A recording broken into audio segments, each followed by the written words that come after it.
as we're like one big family.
Welcome to the University of Tampa. My name is Victoria and I'm a junior studying communications. Today we're going to be visiting some of my favorite off-campus spots that make the Tampa Bay area special. A short walk across the bridge from campus, you'll find Curtis Hickson Park. Located in downtown Tampa, it serves as a popular spot for concerts and festivals. Next door is the Tampa Museum of Art and Glaser Children's Museum. In addition, check out Tampa's Riverwalk, a downtown biking and walking trail that links 5 museums and 7 parks. Just a couple of blocks away is the historic Tampa Theater, a restored movie theater from the 1920s. Tampa's downtown business district, with 18 skyscrapers, is a great place for internships. From here, catch a trolley over to Ybor City, Tampa's historic cigar-making district. Along with lots of restaurants and music venues, Ybor offers a movie theater, museums, shops, and an active nightlife scene. In the mood for some shopping? Take a stroll through Hyde Park Village, an outdoor shopping district with high-end shops and restaurants. For a more traditional experience, International Plaza and West Shore Plaza are both within 4 miles of campus. All shopped out? Nearby you'll find beautiful Bayshore Boulevard, home to the world's longest continuous sidewalk. This 4.5-mile path is ideal for walking, running, or biking, and keep an eye out for dolphins and stingrays in the bay. Any hockey fans out there? The Amalie Arena is home of the Tampa Bay Lightning. In addition, the arena hosts over 150 concerts and events each year. If football's more your speed, come see the Tampa Bay Buccaneers at the Raymond James Stadium. Just across the street is the spring training facility for the New York Yankees. Catch a game when they're in town. You can get close up to nature at Tampa's Lowry Park Zoo. Enjoy the tropical setting while viewing more than 1,200 animals ranging from tigers to chimpanzees and to manatees. Be sure to also check out the Florida Aquarium, an award-winning facility with 20,000 fish and aquatic animals from ecosystems around the world. If you're a thrill seeker, then Busch Gardens has you covered. This popular amusement park features 5 top-rated roller coasters and animal exhibits. We've saved the best for last. The Tampa Bay area has some of the most beautiful white sand beaches in the world. Clearwater Beach provides the perfect spot to swim, relax, and hang out with friends. Here we are, back at the absolute best spot in town, UT's campus. I hope you enjoyed getting a taste of what makes this area so exciting, and that you'll soon join us here in the beautiful Tampa Bay area.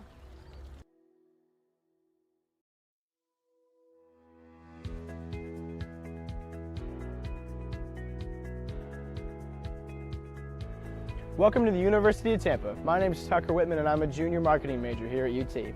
Today we're going to look at some of the highlights of our beautiful Riverside campus here in downtown Tampa. We'll start at Plan Hall. This historic building was opened in 1891 as the Tampa Bay Hotel and now serves as the main academic building here at UT, with 4 floors of classrooms as well as faculty and administrative offices. Next up, the Vaughn Center, the hub of campus life and activities. This multi-purpose building includes the campus bookstore, our primary cafeteria plus an additional food court, a theater, as well as offices and meeting rooms for student organizations. The Vaughn Center is also one of UT's residence halls, providing 5 floors of student rooms. Morsani Hall is another residence hall here at UT. In addition to housing approximately 450 students, this building offers another selection of eateries as well as a small grocery store. Now let's check out the Sykes College of Business. This academic building houses classrooms and faculty offices for UT's undergrad and graduate business students. This building also has a real-time stock trading room. Right next door is the Sykes Chapel for Faith and Values. This gorgeous interfaith chapel features a large main hall complete with a massive pipe organ, as well as meditation rooms and meeting rooms. Student healthcare is a major priority for us here at UT. The Dickey Health and Wellness Center is accessible to all students and provides high-quality services including basic medical care, counseling, and wellness programs. On the east side of campus, you'll find the McDonald-Kelsey Library. Here, students can learn from a large collection of books, periodicals, and digital databases. They can also take advantage of our numerous study rooms and computers. The Academic Success Center is another great resource for students. This is your one-stop shop for academic advising, coaching, and tutoring services. Whether you're a seasoned athlete or just want to shoot some hoops, the athletic facilities here at UT are hard to beat. The Bob Martinez Athletic Center includes a large gymnasium, a weight room, and training facilities. In addition, the campus features an aquatic center open year-round, 6 tennis courts, baseball and softball fields, a 1,500-seat stadium, as well as a lacrosse field and intramural complex. Need a break from studying? Head to Falk Theater and catch a play. This 1,000-seat historic theater serves as a home for all major performances made by UT's Department of Speech, Theater and Dance, as well as special guests. This is one of UT's newest facilities, the Innovation and Collaboration Building. Here you will find UT's very own Starbucks. In addition, classrooms, cybersecurity labs, study lounges, and the Loth Entrepreneurship Center designed for student entrepreneurs to launch their startups. Thanks for joining me today. If you enjoyed this video tour of UT, we'd love to give you one in person. For more information or to schedule a campus visit, go to ut.edu.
We honor America with the playing of our national anthem.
And hi, everybody, and welcome to University of Tampa baseball, midweek baseball from the UT baseball field on the campus of the University of Tampa. The Tampa Spartans get ready to take on Catawba College from Salisbury, North Carolina.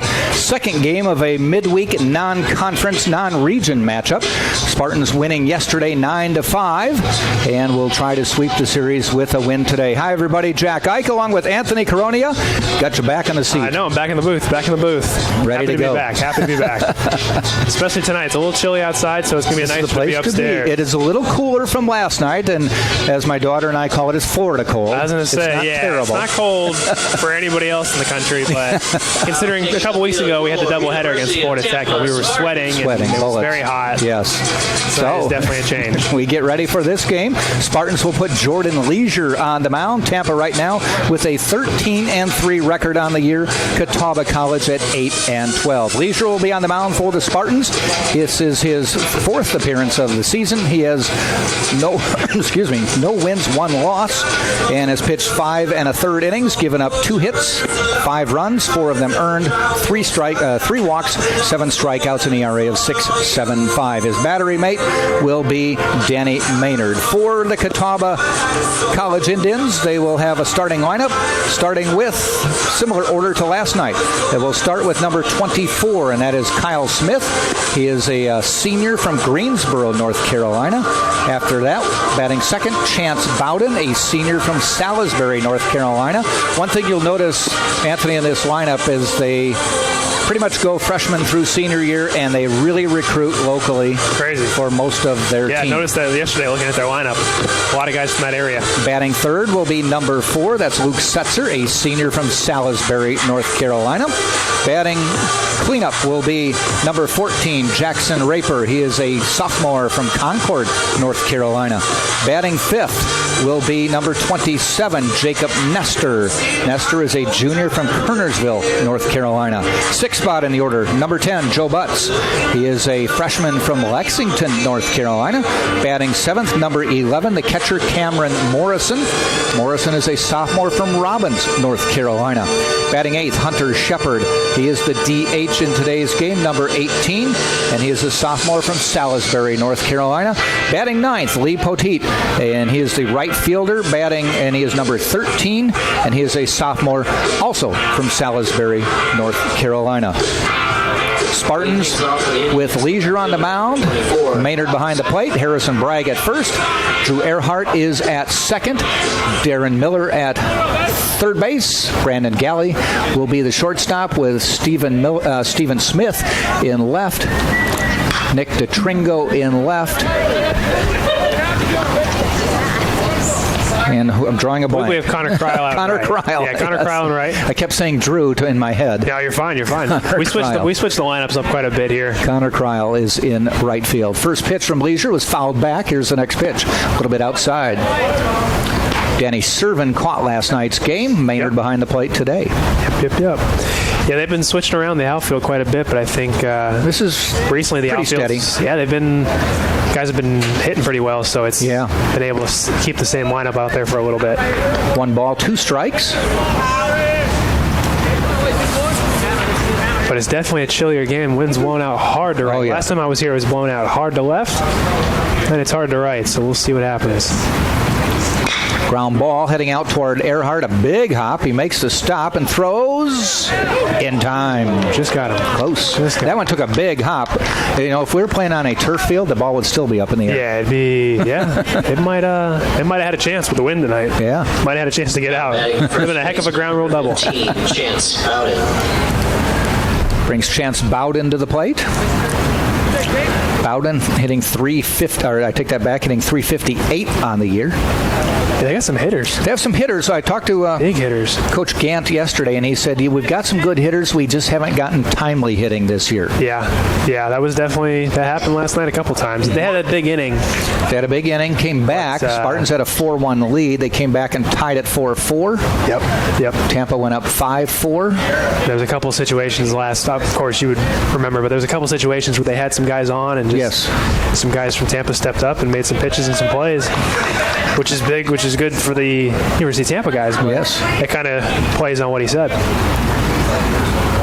But yeah, they got a lot of guys with multiple home runs here now. They've hit a lot of home runs. I could be wrong. I've never played at Catawba, but I have played in the minor leagues. I played in a town called Hickory, North Carolina. Oh, that's where my parents live for 25 years. Yeah, okay. They said it's an hour away. Yeah, it's not too far, and I remember the ball flew up there. You know, that was a really nice field in Hickory. Yeah. My parents. I enjoyed it.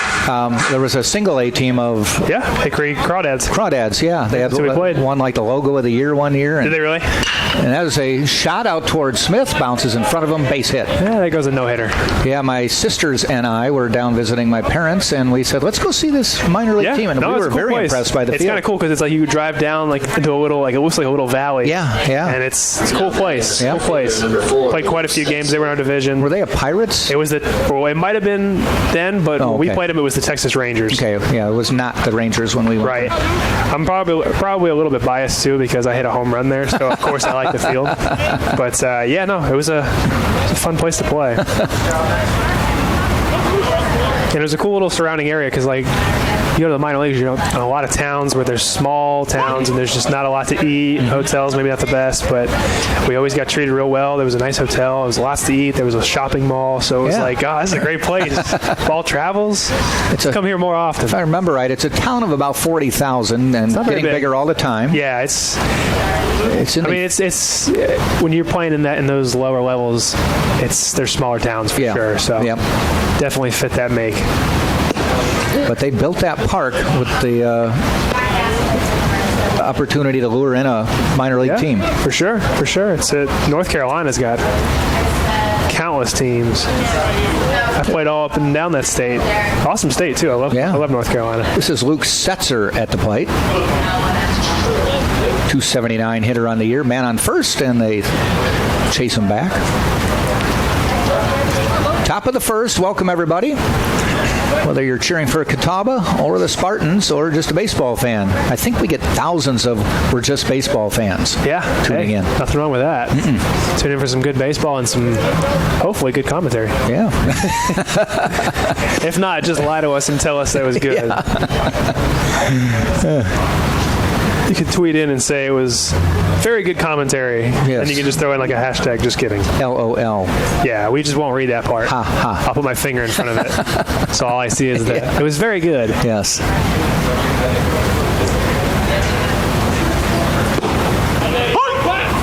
That's why I've always thought when you see excerpts for movie reviews, and they're like, it is the movie of the year. Yeah, right. And I'm thinking what it actually said is, if this were a lot better, it would be the movie of the year. Wouldn't that be funny? They just take that little, especially when there's a dot in front of it. What was the beginning of the sentence? Did we see the same movie? Oh, man. Wrote a first. Yeah, I'll tell you what, it's a good night for me to be up here. I'm from Florida, so I'm a baby when it comes to cold. Anything below 67 degrees, 68 degrees. on the dot. Let's see Anything what they say. above it, I'm okay. That's Below your marker, huh? Yeah. Below it, I'm immediately cold. Above it, I'm fine. We're checking in at 62. It's chilly, and I think it said, this is iPhone weather, so we can't rely on it too heavy, but it said there was like an 8 to 10 mile an hour wind, so It's got some gusts. You can see the flag is going a little bit. So 1 out, a 3-2 count on Setzer.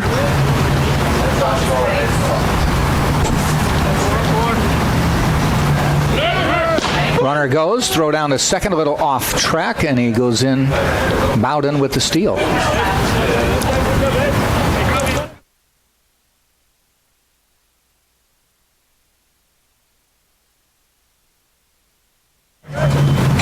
Now batting the third baseman, number 14, Jackson Raper. Got the strikeout, but the steal.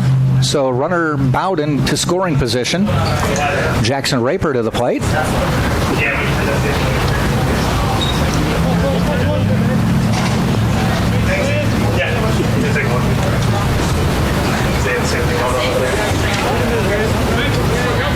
Leisure out of the stretch.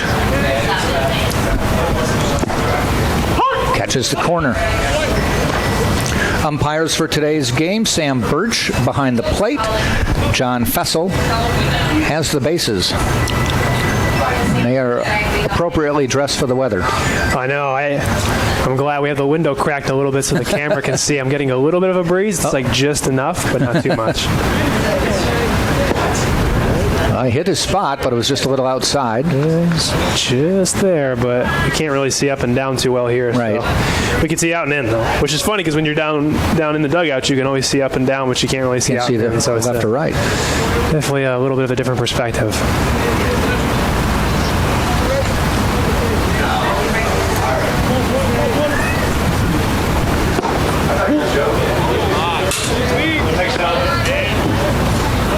Two balls, one strike. Raper hitting .309 on the year.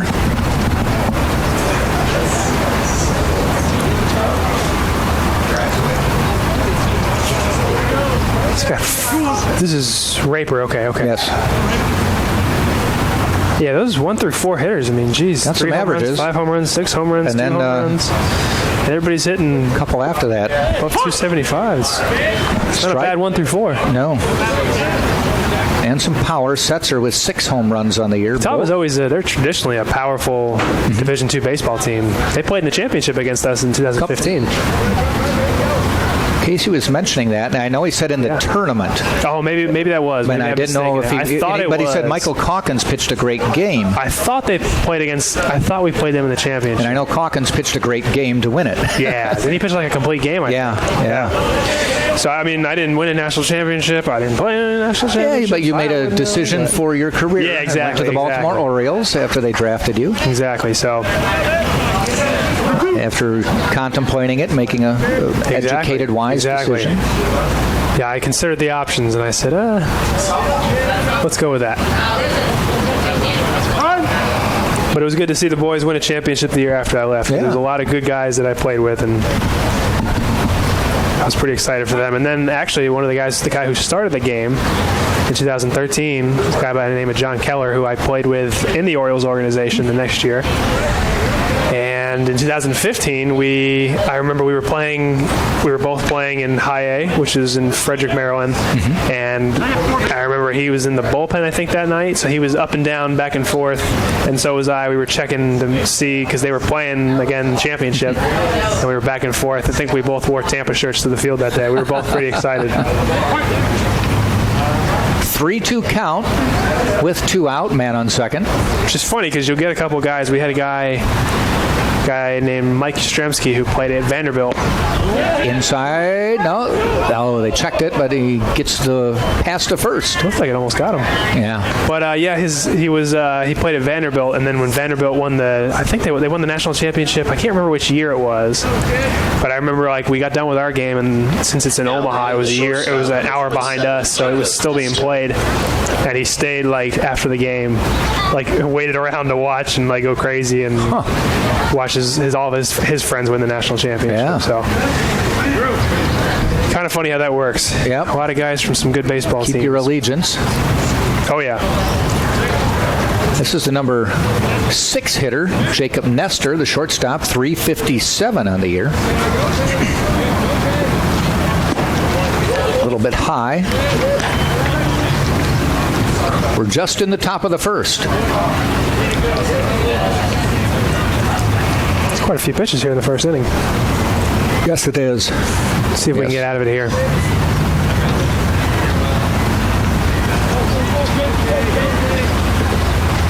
Shows bunt. He's obviously bunting for a hit, but hit it a little too squarely, and the throw to Bragg gets him. Thank goodness. Thank God Bragg is. Let's see, how tall is Bragg? 6'4". Thank God he's 6'4". No runs, 1 hit, no errors. A walk leaves 2 men on base to end the top of the first. We have played a half an inning, and it is Catawba nothing, Tampa coming to bat. Tied at 0.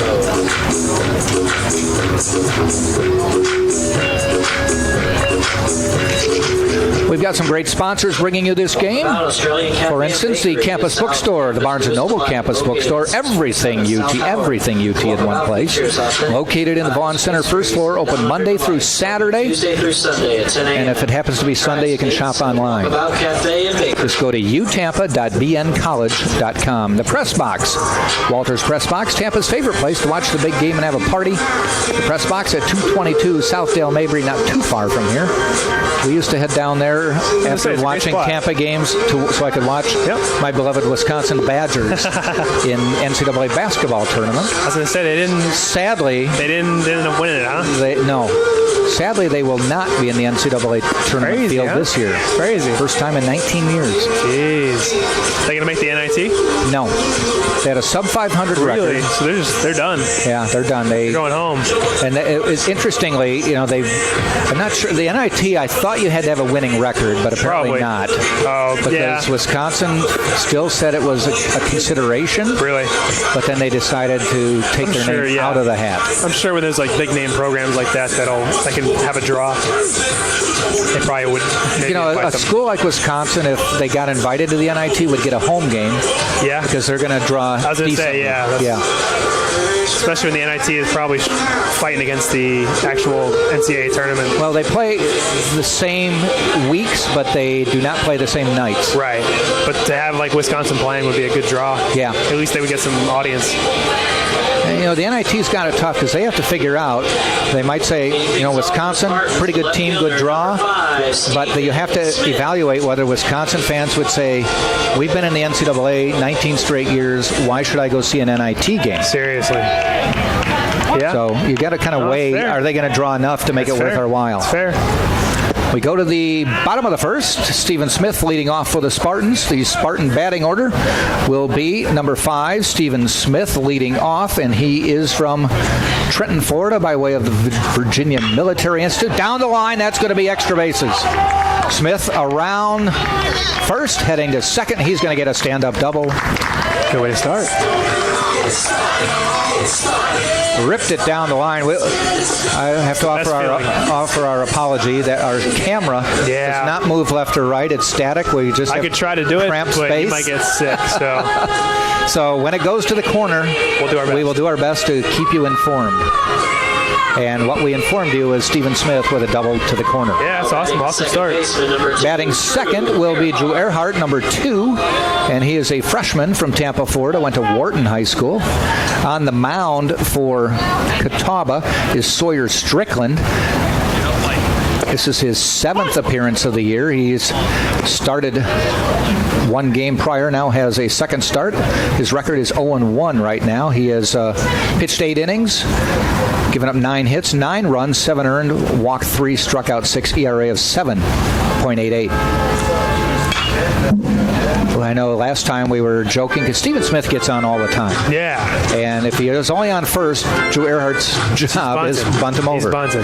Now that he's on second, Joe may say, let's swing away. It's crazy. Last night when he got to second, he did have him bunt him over, but he hasn't shown that tonight. It's early, so maybe the situation will be different.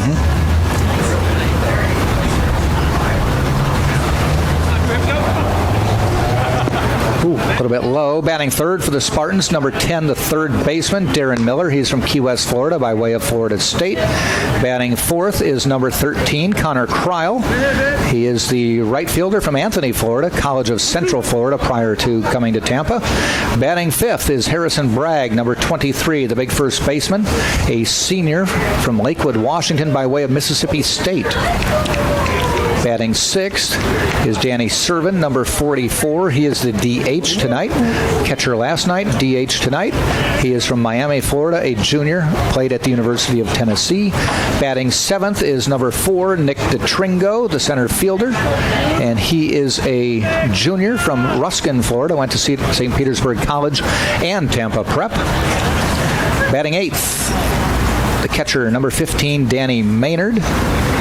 And there's a solid shot, and that may bring in a run. I think it will. No doubt about it now. Scoring is Stephen Smith, heading to second, and in with a sliding double. Back-to-back doubles for the Spartans. Get him on the board. 1-0. The breaking ball hung a little bit, and he was able to get it over the second baseman's head. There's an announcer from years ago, Jerry Coleman, legendary, used to do San Diego Padre games. Right. Remember Yogi Berra and all the goofy things he said? Jerry Coleman was his sportscasting equivalent. And he would say things like, slides into second with a stand-up double. That's awesome. Third baseman, number 10. Like the little things that like you wouldn't catch if you weren't paying attention. One time he said, center fielder goes back, hits his head on the wall, it's rolling towards home plate. And everybody's like, what? It's one of those, like, it's almost so crazy you just want to tune in to hear what he's going to say next. Yes. That's funny. And just to take it down a level, one time a pitcher came in, and then they took him out, but they didn't take him out of the game. They moved him to right field. Oh, okay. Just for a batter. Right. Came back in to pitch after that batter, and Jerry Coleman said he was relieving himself on the mound. He was relieving himself on the mound. That's pretty funny. That's pretty good. Popped up. Darren Miller heading out towards center field. Waiting for it as Setzer makes the catch for the first out. Yeah, it's going to be interesting to see with the wind kind of blowing like we just said it was. What's going to happen with with some of these fly balls. Now, Catawba's got somebody warming up in the pen. And somebody coming out to the mound. I don't know if they saw something they didn't like. I mean, the only thing, he looks fine. Sometimes it might be an injury, but maybe they just didn't like something about his motion. Yeah, a couple of early base hits, and I don't know. We'll see what happens here. Spartans have gotten 3 good rips. Yeah, they have. 2 of them for doubles. Early. Popped out on the third. Cleanup hitter Connor Kreil to the plate for Tampa. Kreil checking in at he's been hot, 296. He's been swinging a hot bat. Yeah. He had a couple of really nice hits last night. The right fielder, number 13. I wasn't down in Nova, but they said he was swinging a pretty good bat in Nova, too. That's what Casey said, yeah. Casey, he was down there. Yeah, doing the game with me last night. You guys will be the tag team in a couple weeks. I know.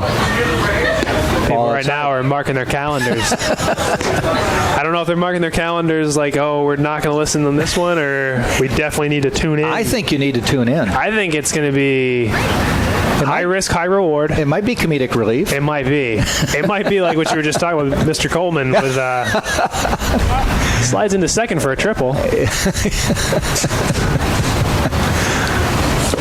Ball a little bit outside. But apparently, from what I heard, is Casey said you have volunteered to do the play-by-play? I have. I think that might be in our best interest. But we'll see. I told you. I talked to you earlier about how I've been watching. I thought we were going to be doing it this week because I misunderstood. Popped up the day that we were going to be doing games together. Oh, almost struck the bat. Nice catch. And catcher Morrison stayed with it. You were excited, huh, until you found out I was coming? No, I'm still excited. Still enjoy doing games, especially when I get a couple more days to listen to you and kind of see how you go about it. I'm going to throw you into the fire here in a couple I know, innings. It's okay. It's trial by fire, but I was watching some of the games in the MLB Network this weekend, spring training games, and I was paying attention, listening to the radio broadcast in the car. Yeah. I was doing my homework. Okay. Well, you preparing like I would for a game. Might as well do trial by fire with somebody sitting next to you. So you can pick every me so up often if I I'll fall. say, no. What are you doing? If you hear silence when that happens, it's because there's just I'm long doing periods of silence. I'll be doing some hand signals. Yeah, you hear like an ow. No. All right, I got it. All right, don't say it that way. All right, I get it. Fine. 2 outs now. Earhart with the leadoff second. Harrison Bragg at the plate. .254 average on the year. Ground ball heading toward third.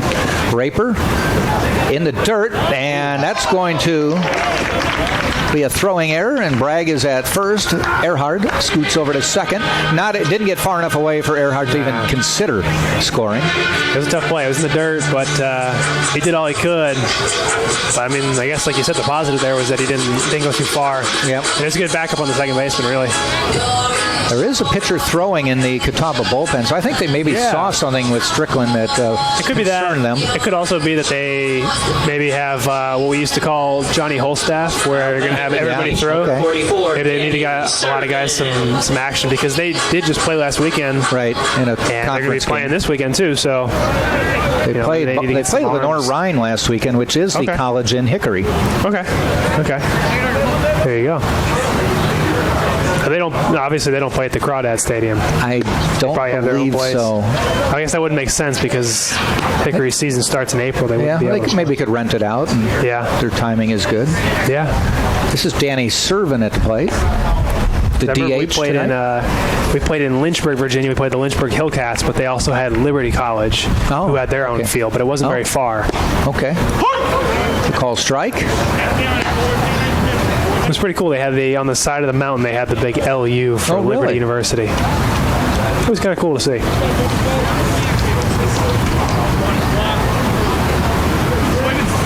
In the stretch is Strickland. The pitch. Just outside.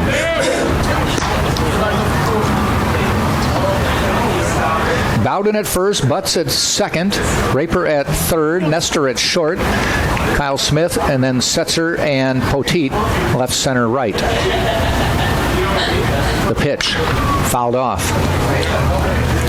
Spartans already pushed a run across on back-to-back doubles from the first 2 hitters in the lineup.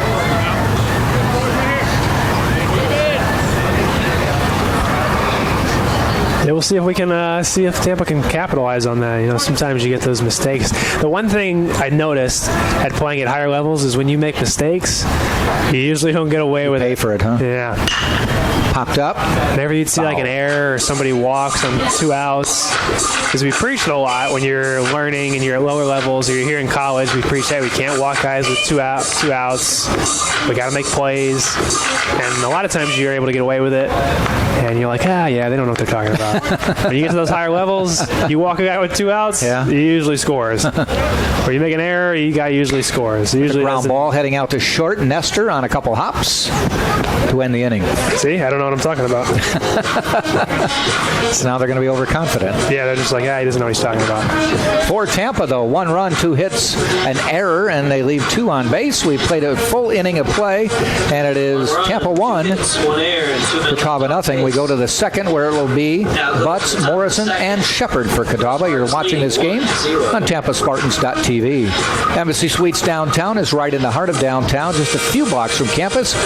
Come stay in luxury at the Embassy Suites downtown, not far away, just over the river and not through the woods. Over the river, through the woods. Over the river and through the buildings. Oh, man. So you're reading my mind. 513 South Florida Avenue in Tampa. And your trusted Tampa Subaru dealer is Mastro Subaru. It's at 6402 West Hillsborough Avenue. It's Mastro Subaru. Our reputation rides with you. This is a midweek game for the Spartans, and from everything I've heard, players prefer midweek baseball than midweek practice. Mr. Empanadas. Yeah, I would imagine so. I mean, it's funny because when we were getting ready for the season to start, it's like you play so many inter-squad games and so many practices. I told the guys, God, I can't wait to see someone in a different jersey. So I would say that probably echoes what you just said. No more midweek practices. We've seen each other enough. Spartans will stay non-conference this weekend and travel north to Albany State, which is in Georgia. It is a region game, not a conference game, but a region game, so important. Always big to win. a week from today is one more non-conference game. Bridgeport comes to town. Is that Bridgeport, Connecticut? I believe it might be. Okay. Typically, schools like that will come down. They may play Tampa one night, St. Leo the next night. Yep, maybe Rollins, maybe Eckerd, Florida Southern. something like that. Yeah. They make a swing. It's smart. Yeah. Get out of that cold as much as you can. To the bottom of the second we go. Then get out of here before it gets hot. True. Joe Butts at the plate, the second baseman, a .319 hitter on the year.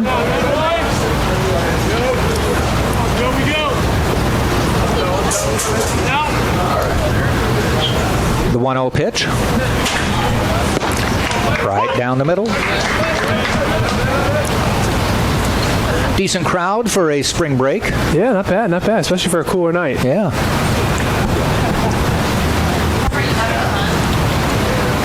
Remember, we used to mess around with fans and ground ball. Miller lets it bounces under his glove. He didn't let it go. We used to have those colder nights, especially the rainy, cold nights, which I'm sure you're familiar with. Yes.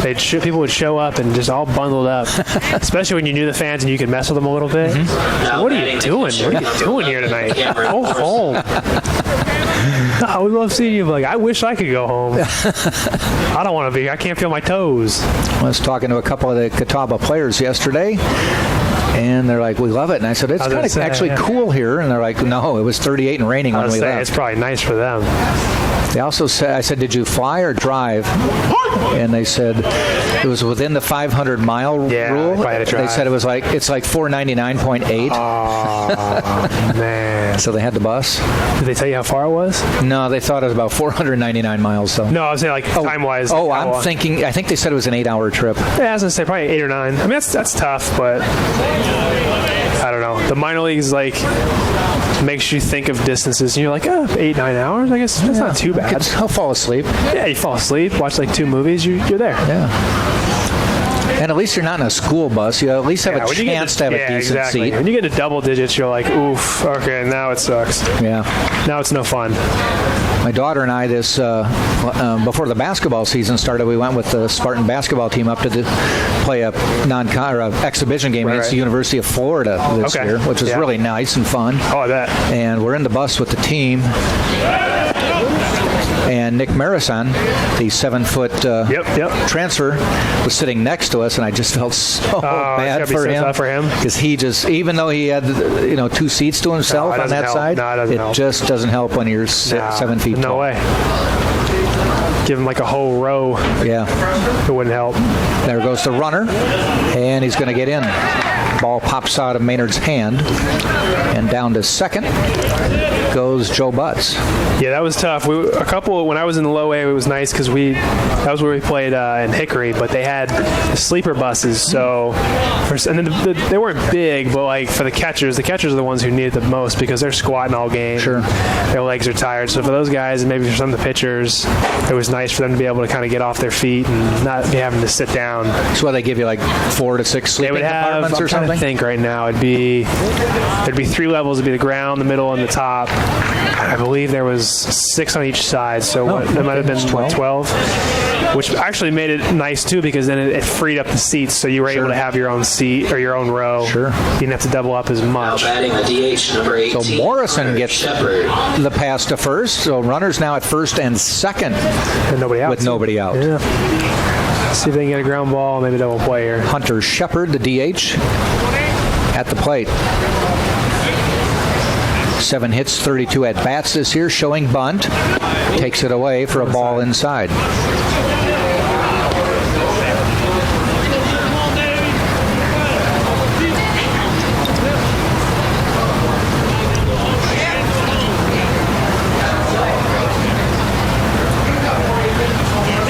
Poteet on deck, and then the top of the order. Down the middle, but low, 2-0. Didn't show bunt on that one, though, did he? No. Sam Militello coming out for a discussion. Yeah, probably. Probably a good time for it. It'll be interesting to see what he does here. I wonder if he was actually planning on bunting that first pitch, or if he was just showing He squared around very early, like he was just sort of. Yeah, I mean, maybe he was just showing it to see what we would, or what Tampa would do, defensively. Kind of like how certain football teams will go out and they'll call timeout just to see how everybody lines up. Yep. But we'll see what happens here. I mean, you see he's talking. I don't know if they can see it on the camera, but he's talking to the coach. The hitter is. So I don't know. Maybe he told him, "Hey, you actually are going to bunt," or "Nah, don't worry about it. See what they do." And I can imagine that's what Sam or Coach Militello was probably talking to Leisure in the infield about. Was, "Hey, this is what we're going to do. If he does this, and if he doesn't do that, then we'll do this." Is it possible Miller would stay at third for the fourth? Leave it up to Leisure to field? When you're doing this, if they're running something, it'll probably be some form of a wheel play where you're going to try and get the shortstop moving, so he can maybe beat the runner there. Okay. They can have a chance to get him at third. Okay. So you'd crash both your first baseman and third baseman, and your shortstop would be on the wheel, so he kind of has a head start. Okay. Try and get him out there. But I don't know. They're kind of straight up right now, so I think they kind of called the bluff and said, "Nah, he's not going to bunt."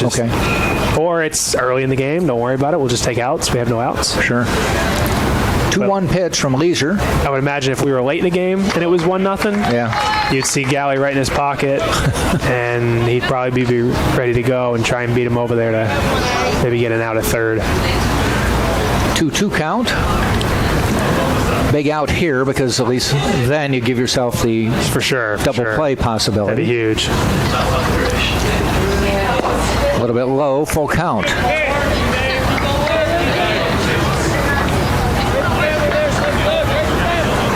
Yeah, that would be big time, but we'll see what happens here. It's a big pitch. Nobody out in a 3-2 count with 2 on.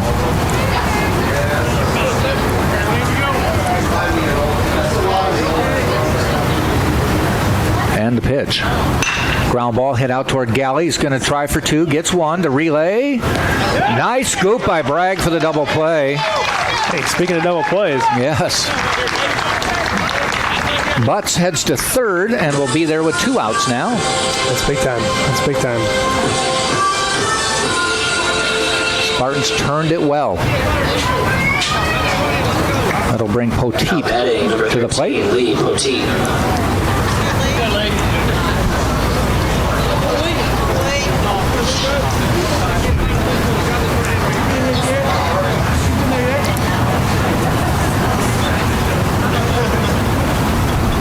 See what happens here. The 9 hole, so it'd be nice to get out of it here. Ball outside. Make him swing it.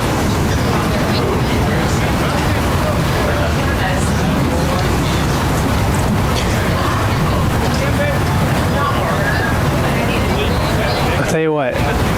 Games like these, when you're in the dugout and it's cold, you're kicking yourself. You're saying, "Man, all the sports, I couldn't have played basketball." But there's something about being up here in the booth. It's like, you know what? Much different. If it's going to be a long game, I'm okay. Yeah. It's still going to be warm. Eventually, though, long is long. Oh, of course. Yes. There's a point where enough's enough. Yeah. We've seen enough baseball for a night. Inside, we're 3-0. So Leisure's having trouble finding the strike zone here in the second. Yeah, a little bit. See what happens here in this pitch. Walk? No, called strike. A little bit out, but I took the decision out of the umpire's hands and called it outside. It's happened. We've seen hitters do it, and at least you didn't throw your bat and have to go pick it up. Harry walked him, though. Runners now at the corners with 2 outs. Poteet to first. Butts still on third. And top of the order, Kyle Smith at the plate. Smith grounded out to Drew Earhart to start the game. Yep. It's funny because earlier in the game I was talking about how I was now batting number 24, see how the wind is going to be a factor, but we really haven't seen it too much. Nobody's gotten anything up in the air yet. A couple of hits. There hasn't been much. Which is, I mean, to be fair, I mean, that's just pitchers executing game plans, you know? A lot of times when the wind's blowing out, you're going to see pitchers down the zone, or at least trying to. That's right call. When that wind's blowing in, you're going to see balls up in the zone because they want to fly balls. Right. Or at least you use the wind to their advantage a little bit.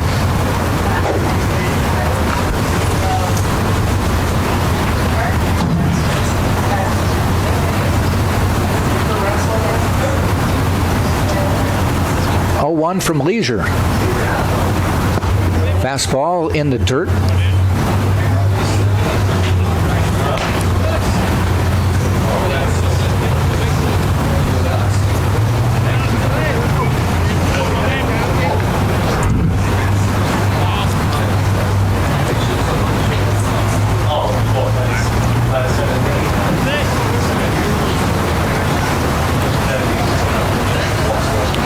One pitch. Steps off. We went through this last week. That's not a legal move in the majors, right? Yeah, you were telling me that. You just kind of filled me in. I'm learning stuff every day still. I told you, I'm an intern. I'm still learning things. Okay. Apparently it's been a rule for about 5 years. There's a shot, and that's going to bring in a run. Going deep into the corner, Cryle picks it up, and they're going to hold the runner at third. Into second with a double is Kyle Smith, and it's tied 1-1. Okay. That one just snuck in, but hey, good swing for him. That's a huge hit. Yeah. Just over Harrison Bragg's outstretched arms, and then just stayed fair.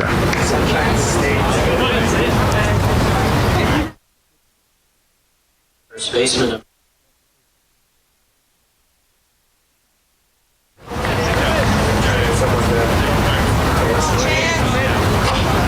Chance Bowden to the plate. And he has a chance to put his team up.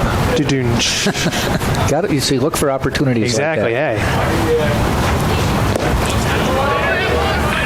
You want symmetry. Yep. It's always funny to me, and something I kind of saw again when we were up north. You could always tell the guys who are from Florida, so you can see them with the long sleeves. Like our shortstop has long sleeves on, and I was the same way. I would wear long sleeves because I was cold. I'd wear long sleeves until about mid-May. It'd be like 60, 70 degrees like this. And like everybody else from anywhere else in the country is in like short sleeves. Reveling in the heat. Yeah. We had guys, I played with a guy who was from Iowa.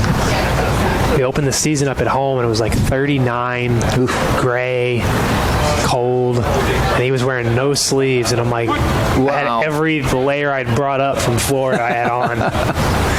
You even had on a dress shirt. Yeah, it was like, dress long sleeve. Had everything. Ground ball heading out toward Galley. Takes a couple hops. That'll end the inning. Catawba, though, ties the game with a run, 2 hits, no errors. They left a couple. We played an inning and a half, and it is all tied up.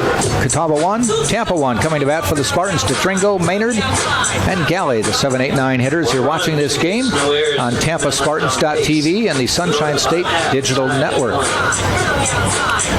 At Firehouse Subs, our subs are made the firefighter way. They are served steaming hot and loaded with the finest fresh sliced meats and cheeses. Located at 2617 West Kennedy Boulevard. That's not far from here.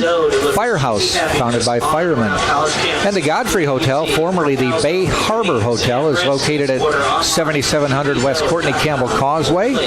It's in Tampa, over at Rocky Point area. Offers a special rate to all UT supporters and guests. The Godfrey Hotel and Cabanas on the Courtney Campbell Causeway.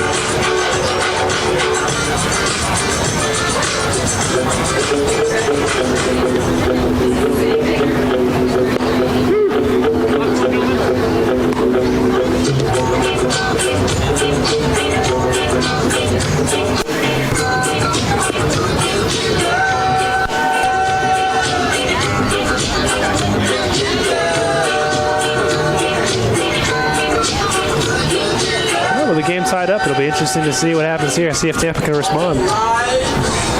Spartans will send up bottom third of the order. Good hitters, though. DeTringo, one of the top hitters in the league at 368. Swinging a hot bat. He hit a big home run last night. Yeah. A couple big home runs we had last night from him and Serving. UT, the center fielder, number 4, Nick DeTringo. It's crazy. I know we talked about it the last time I was up here, but it's just interesting to see how Shot up the middle, fielded though by Butts, and he throws him out. Into the bat a little bit. Yeah, it's interesting to see how a guy who steps in, who didn't start opening day, stepped in to play center field when Richie Rivera got hurt, and is now, like you said, one of the top hitters in the league right now. Just crazy how that works. Sometimes. Not an outfielder by trade either. No, not. Took a lot of reps beginning of from January on at short and second. Even in the fall, he was doing a lot of his games and reps over at short and second. So he just told Coach when Richie Rivera got hurt that, hey, I'll give it a shot if you want me to. There's a ball hit out into center field, giving chase is Setzer. He's going back near the wall, and it's gone. Center field home run. That ball was for Danny Maynard. My goodness. And the Spartans take a 2-1 lead. First home run of the season for Maynard. There's the wind playing with a little bit, but I think that was mostly Maynard. Mostly power. Oh my goodness, that is the part of the park where you have to be a man to hit it out. Setzer just kept going back. I thought maybe he was going to turn around at some point, but he ran out of real estate. And he puts the Spartans up. We don't have numbers on the outfield wall, but we're thinking it's about 400 feet to center. Yeah, it's got to be at least 400. I mean, it's usually 400, 405, or 395, somewhere in that 10-foot radius. But, it's good for Maynard. I know he's been working a lot. He's been working real hard on his swing. I threw him some batting practice today, and he looked good. Yeah. He was swinging it real well. Ball was jumping off his bat in the cage, so that's always a good feeling when you've been working hard and putting in the hours to be able to do that. Galley pops it up. Setzer comes in from center field, makes the catch. Second out of the inning. Top of the order now with Stephen Smith. Led off with a double, is that correct? I believe first pitch double, wasn't it? Yeah, it was the first or second pitch. Yeah. It was like one of the first two pitches. Now batting the left fielder, number 5, Stephen Smith.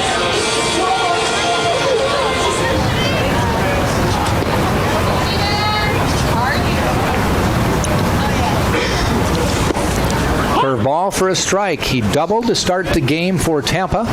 Came in a couple pitches later when Drew Earhart doubled him in. Yep. It was quick. It was 1-2, and then they got a guy warming up. Well, they still have a guy warming up, but it's like right after that they had a guy warming up. We were thinking to ourselves, maybe we're going to see a new pitcher. Yeah, mound visit. And then it kind of settled down somewhat. Settled down. They got out of it and were able to get out with just one. That one is hit out into center field. Setzer over to his right a little bit. Not deep. Makes the catch to end the inning. We've played 2 full innings. Tampa 1 run, a hit, which is a home run by Danny Maynard. No errors, nobody left. At the end of 2 full innings, it is a home run. Tampa 2. You got to put a little bit of extra. It was a home run? No, it was a home run. Coming up to bat will be Setzer, Raper, and Nestor for Catawba as we go to the third. You're watching right here on TampaSpartans.tv. Florida Orthopedic Urgent Care. Let's give it up to the Spartan team physicians of Florida Orthopedic Institute. It is Florida's largest orthopedic group. And that'll be Dr. Selman and Gasser taking care of you along with their sports medicine team. They keep our players safe and active on and off the field with their ortho urgent care just minutes away in South Tampa. And University Dining Services by Sodexo allows you to choose from 27 dining stations. They serve breakfast, lunch, dinner, late night, and snacks. The official concessionaire of UT Athletics, Sodexo Campus Dining. Visit the UT website and check dining services for our variety and hours.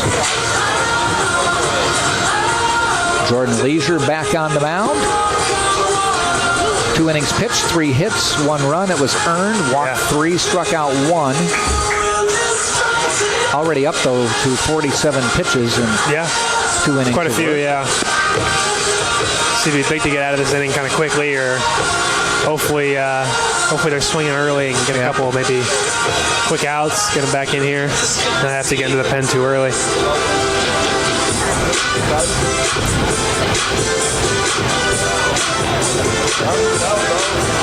I know it's a midweek game, it's a non-region game, but does Joe Urso maybe use this as kind of a chance to show me that you deserve? Yeah, more playing time, more pitching time, more Of course. I mean, look, every game, Tampa's the kind of place where Cryle, deep. It falls over his head.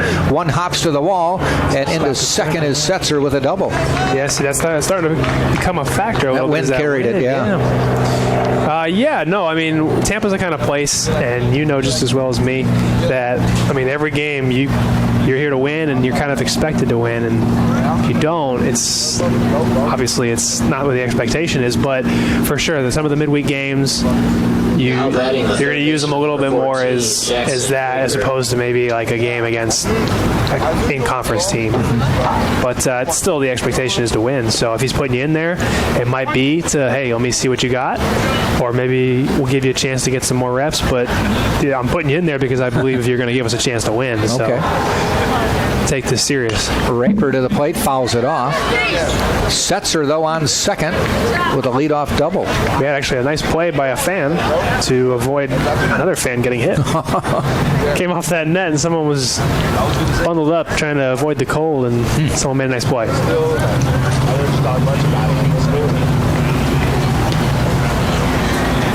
Catawba has now out-hit Tampa 4-3. Ball low.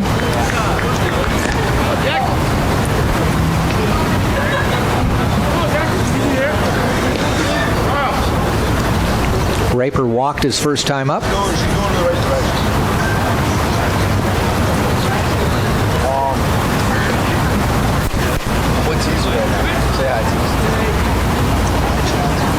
Ground ball, Bragg Nice play. fields it, trots to first, and there's one out, but the runner, Setzer, moves to third. Oh, it hit pretty well, too. Yeah. That one hugged the ground all the way there. No hops. And oh man, that just I think makes those are so tough, nervous. aren't they? Oh, I think it's got to be. I don't know 100%. I haven't played enough in the outfield, but it's similar to like that ball that's hit straight at you as an outfielder, that line drive, where you just don't know 100%. And when that ball's hit to you as an infielder, you kind of just close your eyes, look up, keep the mitt down. Yeah, hopefully it doesn't. If it hits me, it doesn't hit me in a bad spot. Yeah, because it's just something in your head says there's no way it's staying down. It's got to take a bad hop. Yep. It's got to take a hop and then hit you in the glove, and hopefully you had your sunglasses on so no one saw your eyes were closed. I had it the whole way. You've heard of players doing that, huh? I would actually be able to speak from experience on that one. Nestor to the plate. Yeah, listen, I'm not going to lie to you. I'll tell you how it was when I was playing. That one gets away, and that's going to tie this game at 2-2 as Setzer crosses the plate on the wild pitch. Wild pitch? I'm trying to think. Ball? I might be a pass ball. I mean, I think I was trying to hear it yesterday. I was talking to a couple of the guys down there, and we were trying to describe whether or not, like, if it touches you as a catcher, if it hits you, does it count as a pass ball? I don't know. I think we discussed this last time I did the game. Yeah. I'm not 100% because I wasn't a catcher, so. And I can imagine, just as I was an infielder, when someone would call it a hit or an error, I would take it really personal. So I don't want to say it either way. Well, he definitely had to play goalie on that one. Yeah, I don't know. That's why I just. But it did deflect off. Yeah. We'll see, what do they write here? Wild pitch is what they put on the board here. So we'll go with wild pitch. Nice block.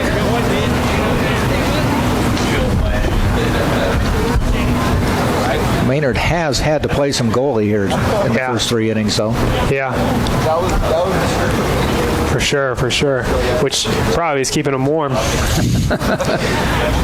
Wouldn't mind playing a little goalie myself right now to keep me warm. Inside. That nearly got him. That's why I put you by the window tonight. Yeah, you were smart. Yep. I knew what you were doing. Yep. It's okay. You'll remember that? I won't forget. No? Okay. No, I remember that. We get a fan in here. Our fan's going to come right next to me if it's hot. It's going to bring him up to above 50 pitches, so. Yeah, and a walk. We'll see. I mean, maybe a ground ball here could get him out. It'd be 52, and we'd say, hey. I can't tell. Can you tell who's in the bullpen? I believe that would be Matt? I don't believe. I want to make sure I get the names correctly here. I believe it's Cooper Krug, but I'm not 100%. Oh, okay. I believe it is. So if somebody else comes in, that was Jack. I noticed you've been working on your impression of me. No. Fly ball out to Cryle, and he waits, makes the catch.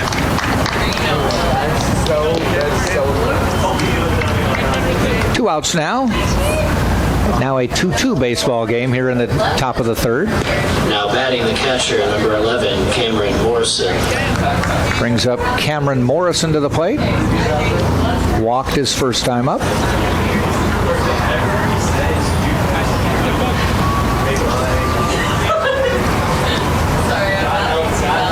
Runner goes. Maynard with the throw. Earhart, and perfect throw, perfect tag, ends the inning. Really nice throw and catch. Catch and throw. 1 run, a hit, no errors, nobody left on base. And we played 2.5 now. Spartans will send up Earhart, Miller, and Cryle. 1 run, 1 hit. And it is 2-2, Tampa and Catawba, right here on TampaSpartans.tv. Sailport Waterfront Suites is Tampa's only all-waterfront, all-resort suite.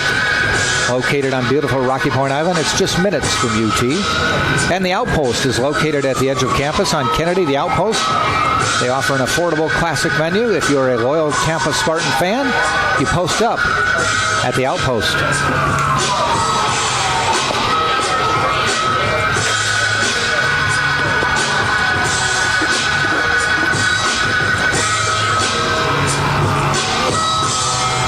A new cafe located at 3838 Neptune Avenue and open until 7.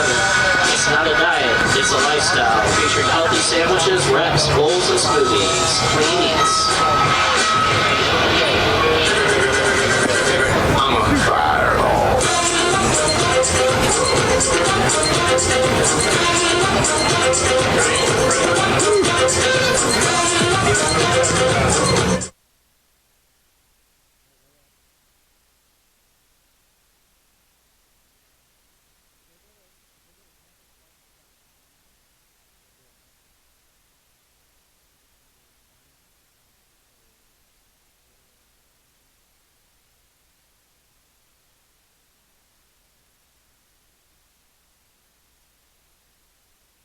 Spartans, the second baseman, number 2, Drew Earhart. Drew Earhart to lead off for the Spartans. He doubled, drove in the first run of the game. And this pitch is a ball just outside.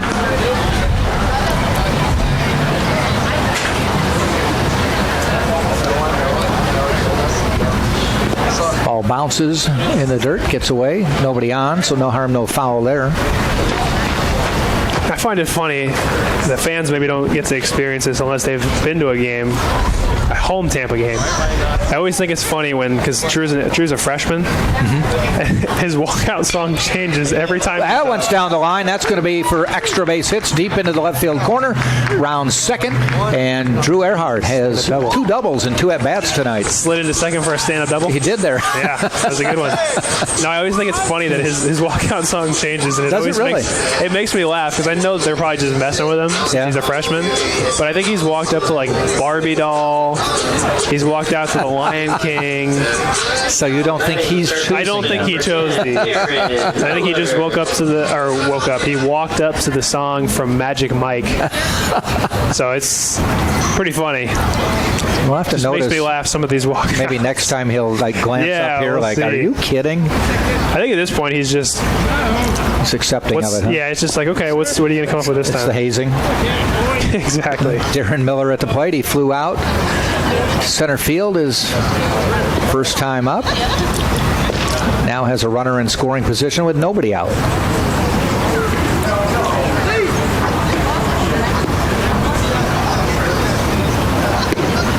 Ball outside. Yeah, Darren's leading the team in RBI, so this would be a good opportunity for him to continue to put up those big RBI numbers. 18 on the year. Nobody else with more than 13.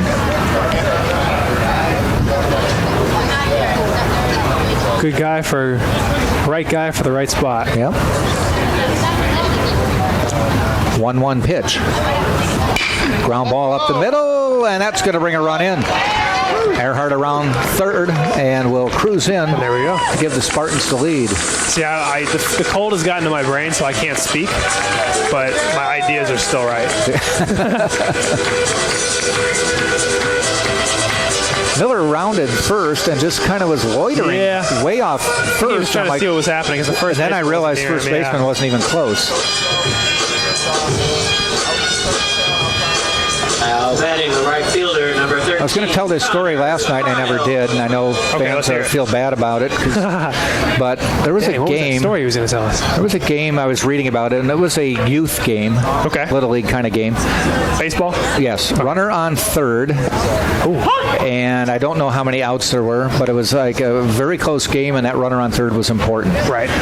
Runner on first gets on first and goes and takes his lead off in the outfield. Huh? Yeah. I mean, he went almost straight back. You really There's a ground ball. Oh, a line shot, I should say, right to the second baseman, and the throw to first, but back in time. And the theory behind it was, and this whole play took about 20 minutes, because the theory was, and it might have been the winning run on third. Right. So the theory was, if you go to get the guy out, he's not out of the baseline, because the rule is once the play is started, the baseline is the point you're standing toward the base you're going to. Yeah, he dictates the baseline. So had they gone for he him, has like the entire infield at that point. Had they gone for him, the runner from third would score. Jeez. And there was like this standoff. Yeah. For about 20 minutes. That's crazy. Faking each other out and daring each other to do things. And eventually people were booing because it was like, come on, let's get done with it. That's like the there was a video, I don't know who it was exactly, but it was like there's a switch pitcher so he could throw from both sides. Yeah. He had one of those like hybrid gloves, and there was a switch hitter, and they just kept going back and forth, back and forth.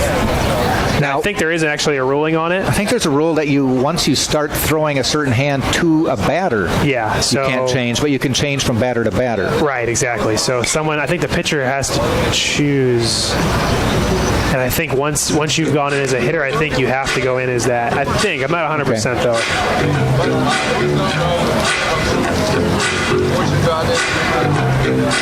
Harrison Bragg at the plate. Darren Miller on first. Spartans now up 3-2 with Miller driving in. Drew Earhart with the lead run. This game's gone back and forth. Ball outside.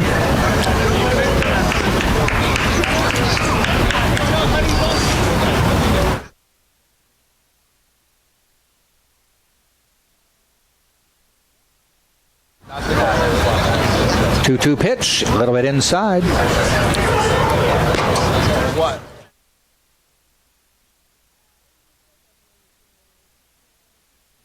I told Shell that I wanted to come down there before. The 3-2 pitch to Bragg. Throw to first. Almost. He was hopping a little bit there. We do have breaking news. Is in the top of the fourth. Oh, yeah. No, you will replace me. It's going to be big time. So I was just telling him just now, I said, look, I'm going to preface this with... not fake news, it's breaking news. No, it's very real. Popped up. They may have a play. Bowden drifting, has room, waits, and makes the catch. That's tough. Whenever you're running to second base and someone pops it up and you have to go back, it just feels like you're running suicides. But, so I was going to say, just take it with a grain of salt. We'll see how it goes. That's why I'm here. I know. You're here. I have my fallback. My coach is here. Now batting the DH, number 44, Danny Servant to the plate. Grounded out to shortstop. His first time up. 2 outs now with a man on first. I don't know. That's my destination. 2 guys warming up in the Catawba bullpen. That one is ripped into the gap. Heading to third is Miller. They cut it off, and runners will be on the corners. Solidly struck ball there by Servant. Very pretty. Always fun to watch those balls go into the gap. It's just fun to watch it. Something pretty about it. Nick DeTringo will come up now. Chance to add to the Spartan lead. Now batting the center fielder, number 4, Nick DeTringo. Yeah, Yeah, it'd be big to get another run across here. Should I pack my bags right now? Over there, what? See, if I was playing my City League baseball in Wisconsin and managing at the same time, I would send the runner from first. Yeah, it wouldn't be a bad time for it. Servin's not really a good hitter, got him leading off the next inning. Let's see, how many bases does Servin? Dare him to throw you out. He has no bases this year. No stolen bases, I should say. But, yeah, it's not a bad time. I mean, it's kind of like what you just said. It's just man on third, see what happens, see if they throw it. A lot of times... Because DeTringo with the hot bat, then he could single in too. Yeah, exactly. And I don't know what you're talking about. But my last name is not Urso. yeah, exactly. They don't pay us to do that. They pay us to talk. They pay me to make wild speculations. Exactly. So we will continue to do that as much as we can up here.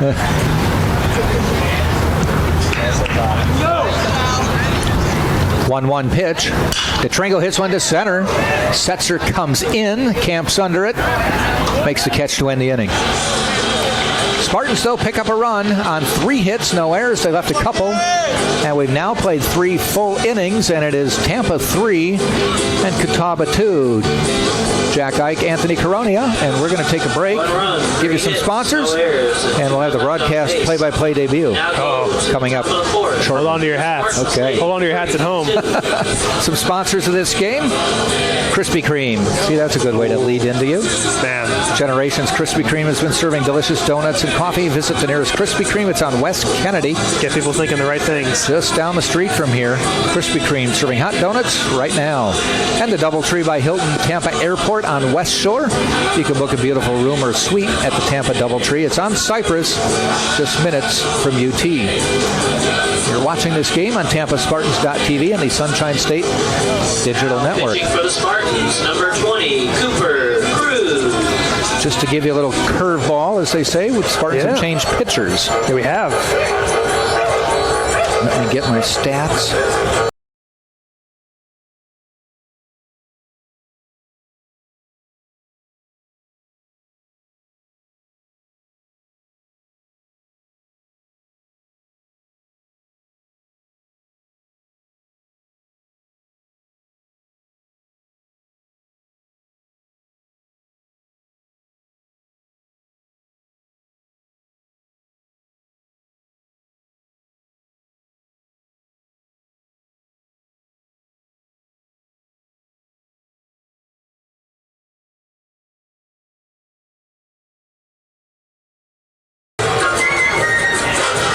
Looks like a big kid. Yep. Cruz. Starting at the top of the 4th, we're going to bring up the catcher, Cameron Morrison, sophomore who walked in his first at-bat. And he's going to face the new pitcher, Cooper Krug. The catcher, number 11, Cameron Morrison.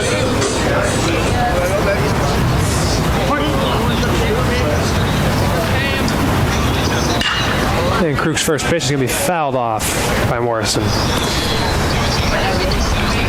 Always good. It's like when you're out in the field, they always tell you when you're new, the ball finds you. So I guess when you're new to the game, people are going to swing. Yeah. They're ready for you.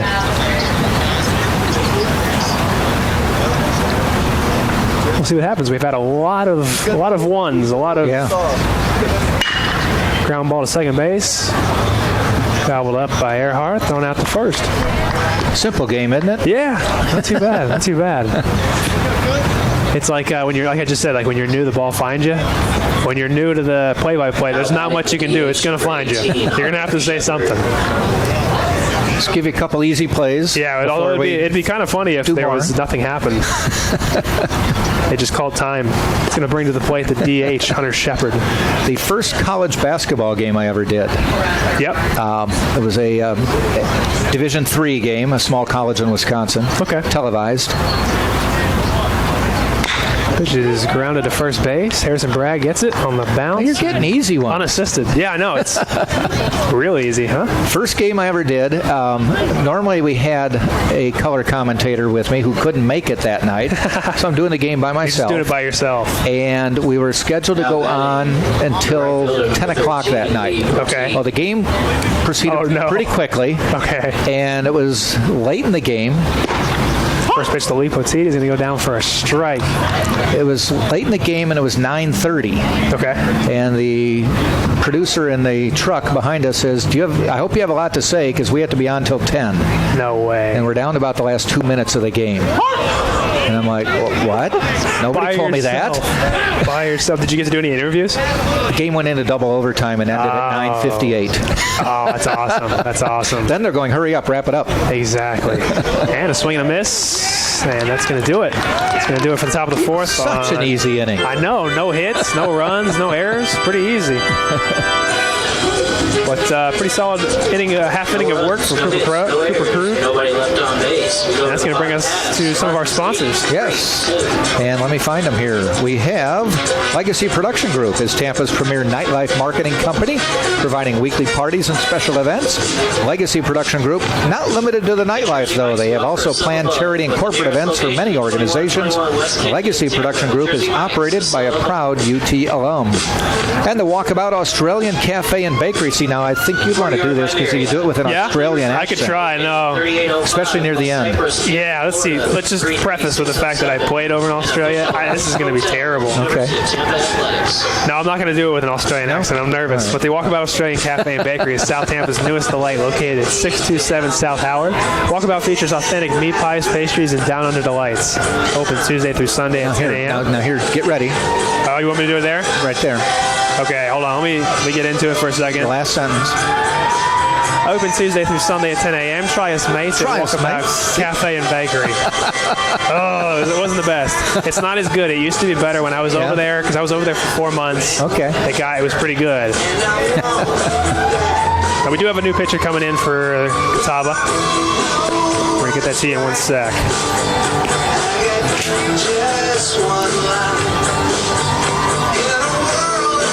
It is going to be number Connie. 28. Yeah, Ryan Connie. Ryan Connie comes in. This will be senior. He is sixth appearance of the season. Has 6 innings pitched at this point. 10 hits, 6 runs, 4 of them earned.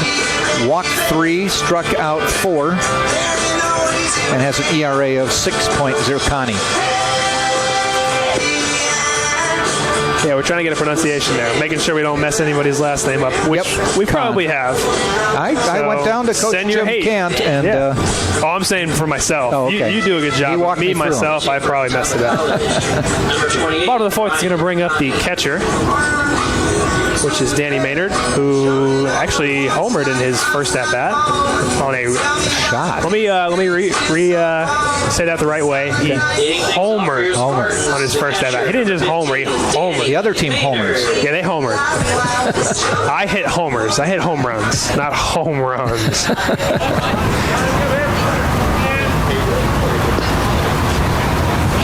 The first pitch is going to go down for a strike. Connie is a 6'2" senior from High Point, North Carolina. Lined out to left field. It's going to drop down for a single. Did I see it? See, now you've got your first hit under your belt. I got my first hit under my belt. So 1, 2, 3, first inning. Yeah, a couple hits for Maynard. It's going to bring up the shortstop, Brandon Galley. Casey giving you hassling you already? Yeah, he's giving me a hard time, but I expect it. It's okay. He's going to have to be up here with me in the booth a couple weeks. I won't forget. The man on first sets, and the first pitch to Galley is going to be offered at it as a bunt, but it's going to be fouled back. Yeah, I'll tell you what, sometimes you hit that home run, it just makes you feel good. Mm-hmm. All of a sudden, the ball looks bigger, you're starting to get more strikes. It's a great feeling. Wouldn't know. Yeah. Yeah, I wouldn't know much either, but a couple times I heard from some friends. Another attempt at a bunt, and that's going to be fielded fair. Throw to first. He's going to get him at first, but Maynard is going to get to second base. Yeah, it was close there. It was a little bit of a bobble. I'm sure you were able to see it on the camera. I don't know if you could see over the umpire, but it kind of looked like it was maybe going to go foul. Catcher was able to make a play on it. Cameron Morrison was able to make a play. But going to go down as a sack bunt. So Now batting the left either fielder, way, it's a number win-win for 5, Galley. Steven Smith. One of the beautiful rules of baseball. And that's going to flip the order. I'm going to bring up Steven Smith, the left fielder, number 5. Quick little mound visit from the catcher, making sure they're probably on the same page for signs. Sometimes when you come into a game, you go through everything and you talk about everything, but the one thing you don't account for sometimes is, hey, there's a man on second base. We got to go through different signs here. So they don't just know exactly what we're throwing.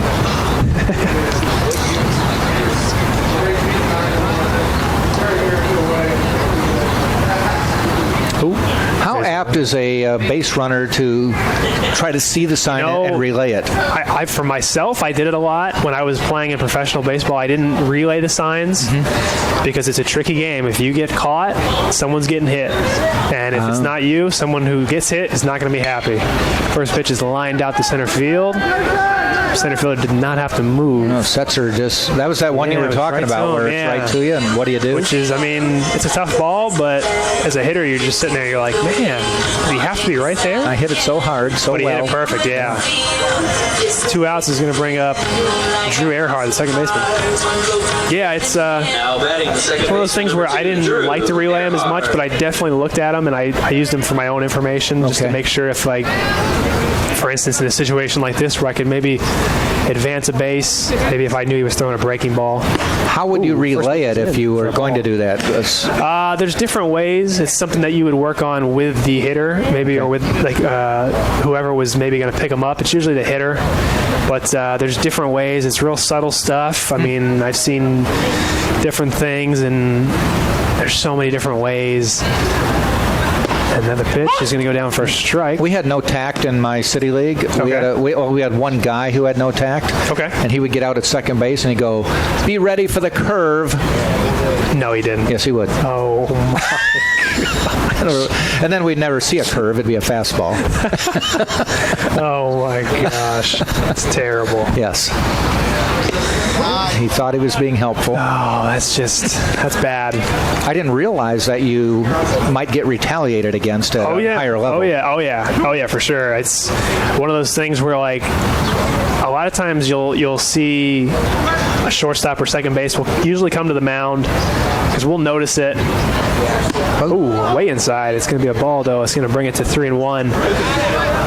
A lot of times we'll notice it because we see it all the time. We see how he's taking his lead, and sometimes you'll see him, like, just do something like that just feels out of whack or feels unnormal. Maybe he's been standing up every single time, and all of a sudden he's on his knees, or maybe he's been, maybe he's just grabbing his helmet. Something. It's usually when it's obvious. And that slider's going to be in the dirt for ball 4. To bring up Darren Miller, third baseman. With runners on first and second and 2 outs. Again, a good situation for a guy with RBIs, who already has one on the night. But it's just usually something. Usually when it's obvious, and we'll usually talk to the catcher and the pitcher, or you'll go out to the pitcher and say, "Hey, you guys gonna switch it up? I think they got your signs." And if it just gets real obvious, then usually there might be something like a little like, "Hey, at least make it less obvious," Ooh, this pitch is a breaking ball for a strike. Throwing a lot of breaking balls. A lot of breaking balls. So if you find that the base runner's relaying the sign, do you wait and see if he's relaying it correctly, or? Yeah, I mean, or you don't? That's the thing too. Is it comes with there's got to be a lot of trust because obviously you don't want to guess wrong or be told the wrong thing, but. Yeah, I think that's something where it's just got to be a lot of trust. That's going to go down for a strike 2, another breaking ball. Yeah. 0-2 with 2 outs. Runners on first and second for Darren Miller. Yeah, it's going to be one of those things where it's a lot of trust, but hey, when you get them, it's fun. It's nice to know what's coming. Ooh, little outside.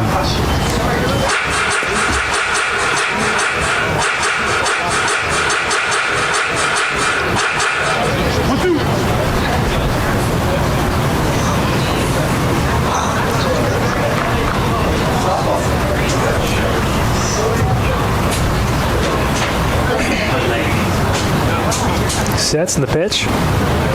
Ooh, a little inside. It's going to put a lot of 2s on the board. A lot of 2s. There's going to be 2 balls, 2 strikes, and 2 outs.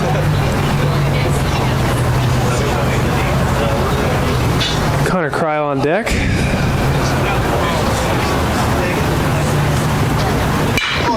Ooh, and it's grounded to the second baseman, who was able to make the play, and that's going to end the inning for the Tampa Spartans. In the fourth inning, there was no runs.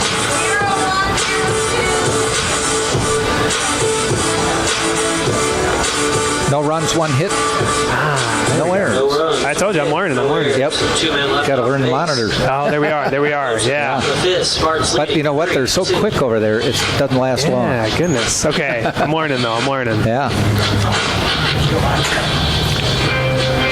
A couple of our sponsors here, Mr. Empanada. The beauty of the empanadas is simplicity.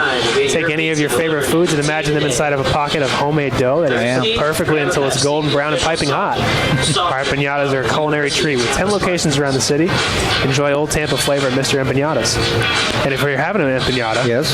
what's better to wash it down with than a Tropical Smoothie Cafe? You're correct. Tropical Smoothies Cafe Tropical Smoothie Cafe's menu boasts bold, flavorful smoothies, the healthy appeal, all made to order from the freshest ingredients. Our toasted wraps, sandwiches, flatbreads, and bowls are made fresh with quality meats, cheeses, fresh produce, and flavorful sauces. Located downtown at 200 North Tampa, just around the corner from UT. Now, some of these are kind of tank tunglers. Gosh, I told you my mouth's not working today. The cold's got me all tied up. Some of them are very descriptive sponsored I know. reads. Some of them are like, buy our stuff. Exactly. To be fair, though, I'm not. Even when it's not cold, sometimes I have a hard time with words. English as a second language? Yeah, it's tough. It's tough. It's going to bring the top of the order for the Catawba Indians. Batting is Kyle Smith, the left fielder. Leading things off, the left fielder, number 24, Kyle Smith. Still on the mound is Cooper Krug. 6 pitches Yeah, it last was a good inning. inning. Quick inning. You got to love those when you're a coach, pitching coach, when you're in the field. First pitch is going to be down for a ball. I know you love it when you're in the field because it's quick. Mm-hmm. It's fast. Get back in and hit.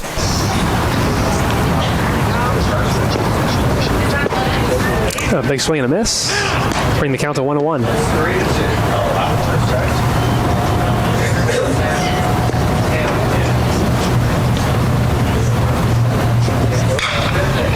Fouled off to the left side. He had a play, though. Again, our camera is stationary, so we will do our best to tell you what's going on in the corners. But really what that means is I'm going to do my best, and Jack will come in to save me. I'll be fumbling with my words as usual. It's there in the corner. If you notice the runner's, the batter is still running, it's a fair ball. Exactly. Check swing. The umpire said he didn't go. It's going to bring the count full. Yesterday I was telling somebody I was kind of in the corner behind the dugout where the trainers sit because the dugout gets pretty crowded with players and I don't want to get in and they're doing their work. And foul ball and to keep the count at full. And I was in a kind of a place where I couldn't really see anything. So I was just, all I could see was their dugout and all the guys in the field. I couldn't see the hitter. So everyone's like, oh, what was that, a wild pitch? I'm like, honestly, I can't see anything. I'm just looking at reactions here.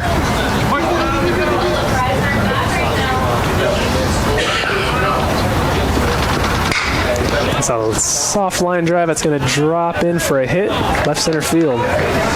Kyle Smith's going to be aboard with a single to start the inning, bringing up the first baseman, Chance Bowden.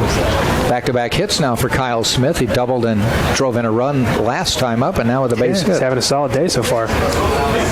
He's enjoying the warm weather. Now batting, Yeah. first baseman, number 15, Chase Bowden. I'll tell you, the one thing I couldn't get over when I was up for, and you guys can't see me, but I'm doing finger quotes here. Okay. Springtime was, it'd be so gray, and so like there'd be nothing on the trees. Yep.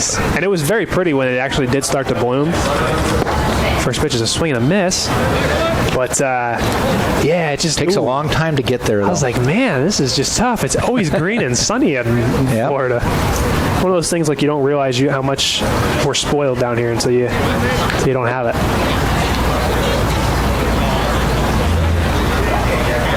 Kyle Smith on first base takes his lead. Cooper Krug pitches a ground ball to short. Ooh, it's going to get off his glove and into center field. And Kyle Smith's going to go to third base. That was a nasty hop for Galley. Yeah, that was a tough ball. That ball was hit very hard, and it was kind of just a lot of bounces, which is not his fault. It just hit hard, and I might more go bounces single. it takes. Yeah, you could. He left his feet. You could give him that. Now batting the center fielder, number 4, Luke. That is the beauty at home for Gave him those an of you error. who maybe don't know too much about the scoring, is when you do leave your feet as a shortstop, you do have the potential for them to give it a hit whenever you leave your feet. Mostly when you're diving, but you can get it too when you leave your feet like he did. And that's going to bring to the plate center fielder, Luke Setzer, who's had quite a bit of work out there in center field tonight. Yeah, he has. Spartans have been wearing him out. First and third, nobody out. First ball's fouled. A little chopper foul to the left side of the field.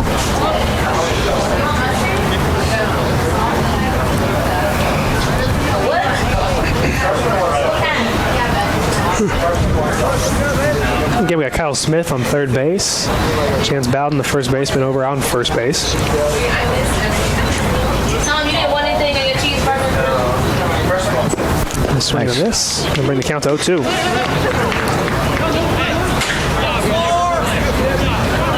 Kind of a big test here for Krug Yeah. with nobody out. For sure. Runners on the corners. Like you were saying earlier, it's like one of those situations where it's like, hey, we're putting you in, see what you can do. This is one of those situations.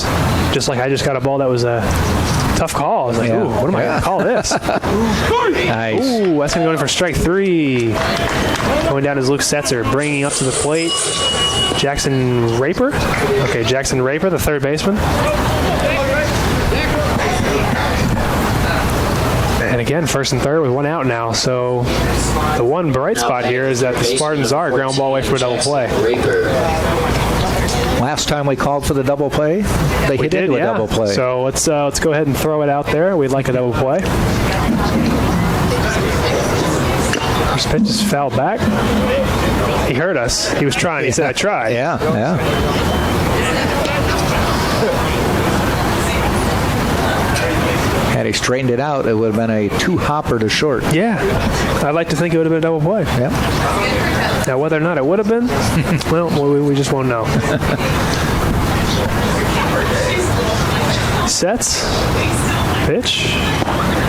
He's going to look at it, but it's going to go down for a strike. Nice looking pitch. Yeah, Cooper's been really pounding the zone after that. What they called is an error. We both thought it was going to be a hit since he left his feet. He had to but- range too. Yeah, he had to move a little bit to his left, your right when you're looking.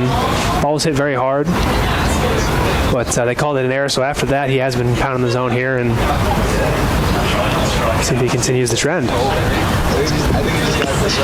There's foul ball. Is that another one off the face mask? Yeah, it sounds like he's getting. Yeah. It sounds like he's like hitting his glove, but it must be just off the mask, or maybe the foul ball is hitting his glove. Yeah.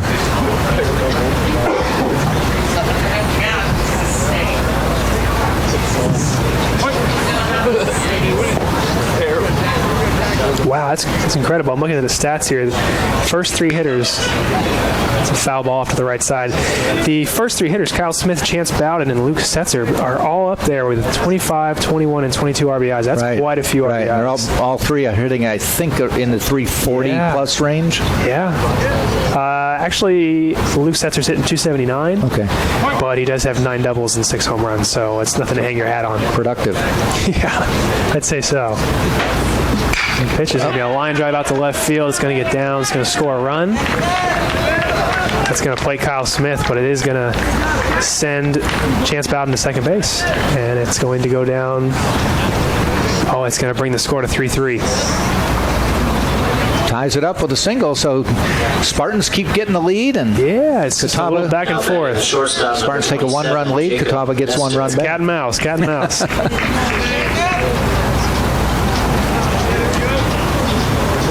It's going to bring to the plate Jackson Raper, third baseman. Excuse me. Nestor. It's going to bring Jacob Nestor to the plate, the shortstop.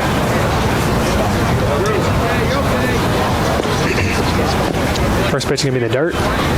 a block by Maynard. Last night I didn't realize there was a pitching change until the next inning. It happens. Hey, we're all human. Normally they alert us up here, Yeah. but I didn't hear anything. Yeah, And I'm sometimes like, it's... that looks different. It's funny because when I've been on the field for so long, like you hear the umpires turn around, like yell it up to the booth. And for us in the field, nice catch by Maynard, able to save that ball from going to the backstop. And you hear it, you're like, goodness, we get it. It's a pitching change. I see it. But now that you're up here, you're like, you just don't hear anything, and you're paying attention, but sometimes you miss some of those things. You're doing other things. You're reading about empanadas. Exactly. You're thinking about empanadas. Yeah. Ooh, the pitch is grounded out to shortstop. It's going to get him at second base. Oh, is he? Oh, no. Oh, they're going to call him safe at second base. Yeah. He said he never caught the ball. Earhart bobbled it. So that's going to go down as an E4, I believe. I would, yep. And that's going to load the bases up for Now, Joe Butts, second base. Krug want to get out of this inning without any damage. It's tough. It's tough. You like to have the double play, but hey, like we said just now, it happens. Sometimes it's the nature of the game a little bit. So I don't have any fielding stats in front of me, but that is the first error nice. I remember Drew Earhart committing. Oh, yeah. No. Yeah, I think it might be. We haven't been to away games. I think he might have had one in Nova, but I'm not 100% certain. He's been playing a good second base. Ooh, first pitch is going to get away from Maynard, but not too far. Not enough to get... had the runner, had Bowden made a decision immediately. Yeah, it's tough. He might have beat it. The thing about that ball is it's really tough for the third base coach and the runner on third base because you can see it, but we you can don't see know it better. You can't see how far it gets away. We did a game a couple of years ago. Winning run was on third for the other team, for like Catawba here. I'll wait till this pitch is over. Lines in the pitch. Is going to get to the backstop. This one's going to score. It's going to score Chance Bowden and put Catawba up 4-3. Yeah, now for the first time this game, Catawba has the lead. They got the lead, so we now got runners on second and third. So the force out is gone. And I think what I was telling you earlier was sometimes those mistakes will come back to get you. That is an example of that, unfortunately. But go ahead with your story. There was a winning run on third. Right. Last inning. Right. Wild pitch, pass ball, whatever. It had to be a wild pitch. Catcher never got it. Runners heading in. It hit the so hard pitch. Ooh, lined up in the middle is going to get down as a base hit. It's going to score at least one. Yep. Tringle fields it and throws it in. Settle down, Kicks boys. a little bit, but doesn't hurt them too bad. But it hit the bricks. It hit the bricks and bounced right back to the plate.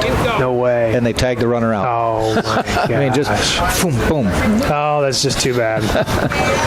That's something that they tell you to make sure you know about is make sure you know the field. Catcher number 11. There's a wall there. You got to be careful. Yeah, but we had never seen that. We've seen balls go all the way to the wall, but they usually angle off. Yeah. This one went right back to the home plate. That's tough. It's going to put the score up to 5-3 Catawba.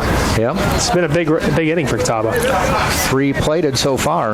We got one out in first and third. It's going to bring up Cameron Morrison, the catcher. Pitch. He looks like he's bunting. He stabbed at it, but he missed it. Might have been a little safety squeeze there. So the runner wasn't running. There was a man on first and third. It's always a good time for a safety squeeze with first and third because you got your middle infield who's got to honor a double play, so they're really not in good position for it. So kind of even if the first baseman fields it, the runner's got a chance to get there. Next pitch is going to be down for a ball. 1-1. One out again. We're in the top of the 5th inning right now. It's been a big inning for the Catawba Indians. Spartans have not helped themselves this inning as well. No, they haven't. Been a couple of... It's been one error. Has been a pass ball. Or a wild pitch. We keep going back to that. I think it was a wild pitch. The one that brought the runner in, I would have called a wild pitch. Okay, a wild pitch. I'm not the official scorer. Yeah, neither am I. But we can tell you what we think. A check swing, it's going to call it a strike. We're allowed to speculate. Yeah, we are. It's going to bring the count to 1-2.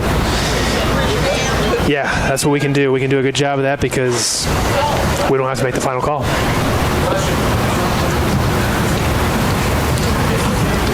It's a great thing when you have nothing riding on what you say. as far as scoring and what should be done here. Pitch is fouled off to the left side. Though yesterday's game, Casey was sitting next to me, and there was a play, Right. ground ball to the third base or the shortstop, and he bobbled it, and it was a tough play. Right. And they gave him, they were talking about an error.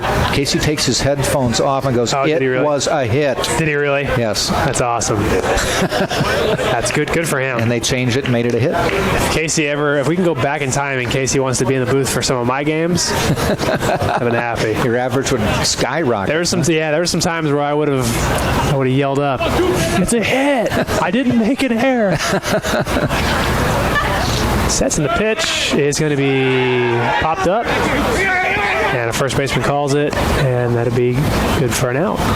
2 outs. More than likely, they're the infield fly anyway, with the runner on first. Might have been, yeah, it might have been. I think it might have to be. Is it first or just? Well, with the base open, it's second base open. I think it might have been an infield fly. You're correct. Fly. Yeah. It's going to bring up to the plate the DH, number 18, Hunter Shepard. Yeah, you can't force the base runner to do something you wouldn't want to do. Yeah, it's true. It's true. I always get that rule confused. It's one of those rules that, like, people can ask it to me, and I always have to, it's like, pitch is swung on a miss. Strike one. It's like when people, like when you ask them how to spell, what is it, pieces or something, and they always are I before E. Yeah. I have to look at my fingers and think, okay, first and second. Infield fly rule. Yeah.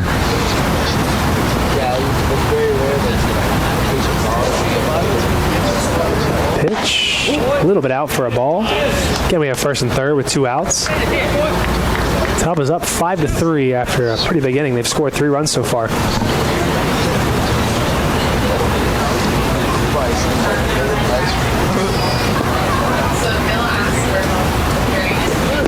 Swung on, his runner's running, and they're going to throw him out at second base. And that's going to end the inning. Catawba Indians were able to score 3 runs on 3 hits and 2 errors. A little bit of a tougher inning for the Tampa Spartans, but it is going to put the Catawba Indians up 5-3. DP Dough delivers cheesy happiness on and around college campuses, including UT. For calzones, wings, and breadsticks, order online at dpdough.com. They're open late. Also, Rebuilt Meals. Whether you are a competitive athlete wanting to tone up or just love flavorful, healthy food, our meals are built to feed your body with the proper nutrients that will fuel your active lifestyle. Enjoy fitness-inspired meal plans with Rebuilt Meals. Visit rebuiltmeals.com.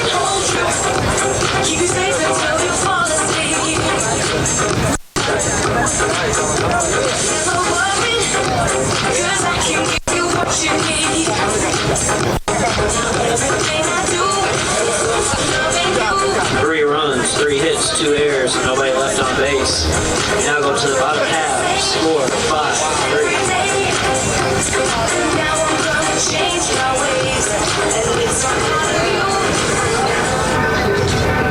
Let's give a big shout out to the Dr. Selman and Gasser, Florida Orthopedic Institute and their sports medicine team for keeping our players safe and providing athletic training services and medical care to University of Tampa student athletes.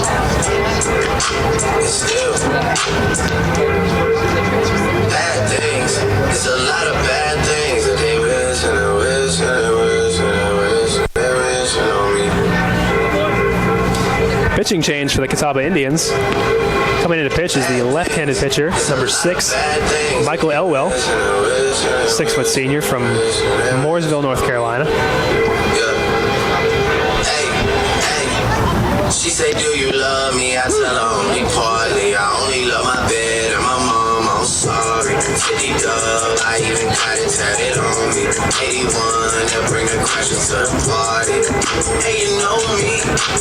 Turn the 02 into the 0. Now pitching for Catawba, number 6, Michael Elwell.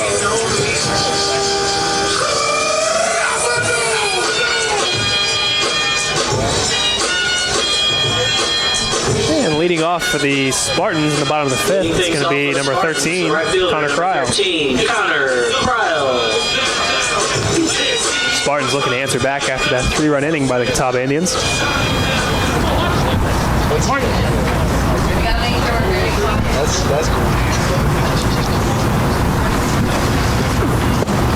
And First pitch is going to go down for a strike. It's a breaking ball from, again, the new pitcher, number 6, Michael Elwell.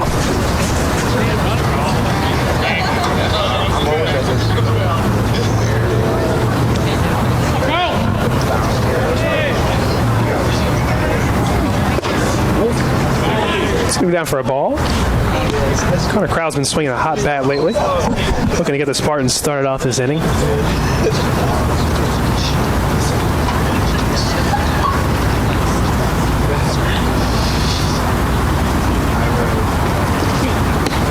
The breaking ball is going to go down for a ball. It's going to bring the count to 2-1. Always tough to have to face the left-handed pitcher when you are a left-handed hitter. It's usually why they have those matchups, but Spartans don't have a very lefty-heavy lineup, so it shouldn't affect them too much. Swung on and fouled off, but in the dirt.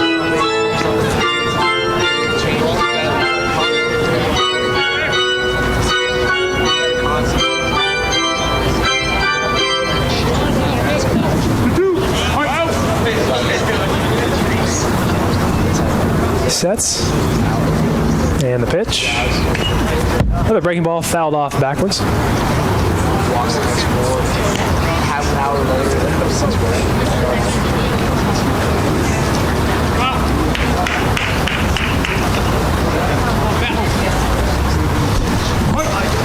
Count at 2-2. Nobody out. Sets. Pitch is grounded over to the right side, a big high chopper. And Connor Crowell's going to beat it out.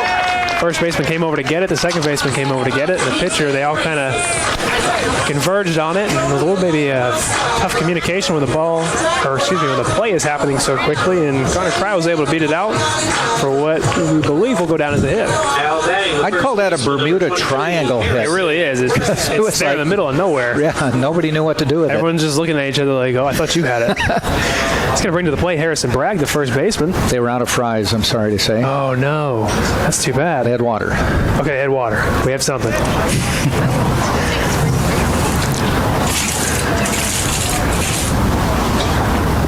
First pitch is going to be out for a ball. Nobody out. We got a man on first, Connor Crowell.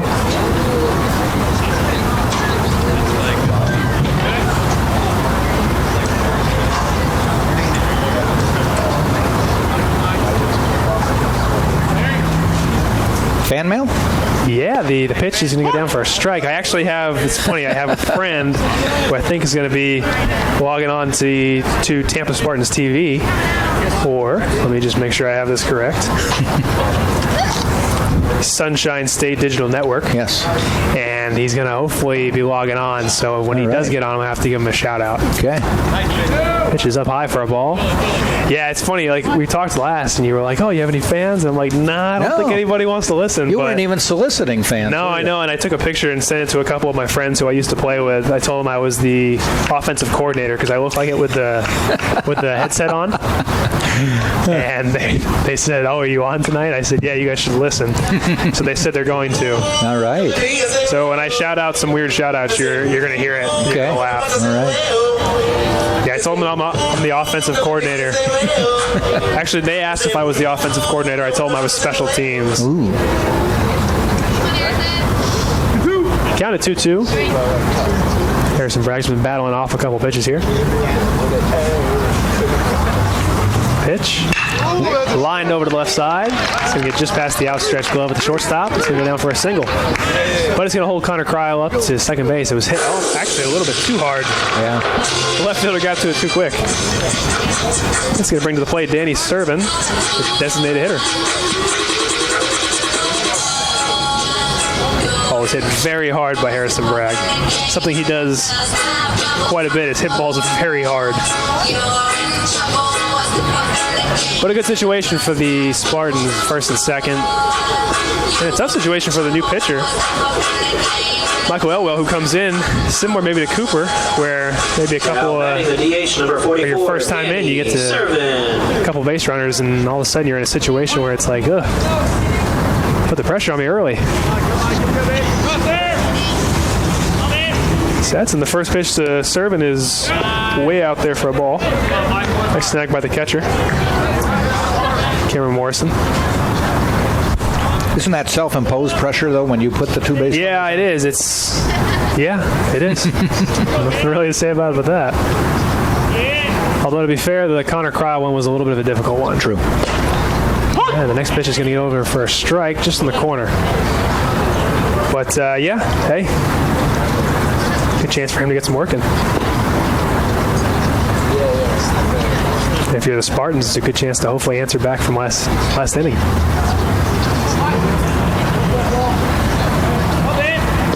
Count at 1-1, nobody out. It's going to go down for a strike as well. Catawba's got a double barrel action. Two right-handed pitchers warming up in the pen. So we'll see what happens here. Maybe a little bit of early pressure is going to lead to the action out of the bullpen. Ooh, ground ball up the middle is going to get by the diving second baseman and score a runner. Ball was thrown in, wasn't handled by the shortstop, and it's going to allow Danny Servin to advance to second base. Harrison Bragg went all the way from first to third. And that's going to lead to second and third. They missed the cut, or did it just bounce Yeah, so away? what it was a single to center field. Yep. And the center fielder realized he didn't have him at home, so he tried to throw to third. And I believe either the shortstop just mishandled it, or maybe he looked up, seeing where Danny Servin was, because I believe the first baseman wasn't over at first. He was kind of drifting over. Fielder, number 4, Nick. So similar to what happened with Darren Miller, he kind of went out, and when he misplayed it, Danny Servin was able to get to second base. Well, now a chance to get the lead back. Yeah, bringing up Nick Tetringo, center fielder. And second and third with no outs. So first pitch is the ball. Definitely a good situation for the Tampa Spartans right now. Maybe not the best if you're the Catawba Indians, but definitely a good situation for Tampa, who needs to answer back after that last inning. Bringing the score to 5-4. Catawba on top. Pitch goes down for a strike. Count is going to go to 1-1.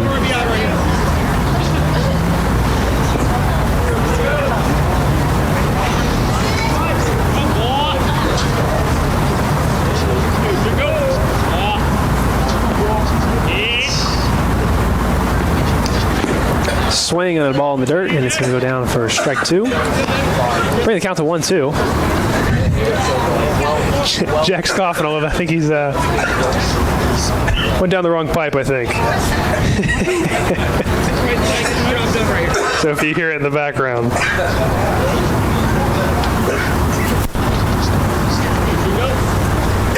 Pitch comes set. 1-2 pitch. Grounded up the middle. Ooh, tips off his glove. And he's actually going to beat it out at first. There was a ground ball hard up the middle. The pitcher kind of threw his glove out as a courtesy and was able to kind of deflect it over to second baseman. It's going to bring the score to 5-5. Harrison Bragg was able to score on it. And there we go. We have my first listener on the air. So I have to do a big shout out to a guy who goes by the name of the Wizard. Right. Yeah, the Wizard. Big shout out to the Wizard. It'd be a long story I'd have to go through. Still trying to get through. He's still struggling. We are actually going to get a pitching change here. With the runners on first and third, we have Nick Tetringo, who's on first base, who's got a base hit. We have Danny Servin on third base. Nobody out. Score is now tied at 5-5. We're going to have a pitching change.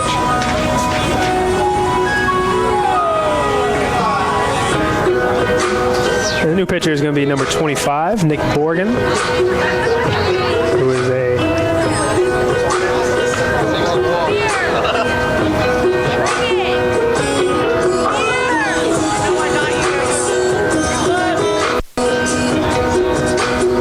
pitching for Catawba, number 25, Nick Borgen.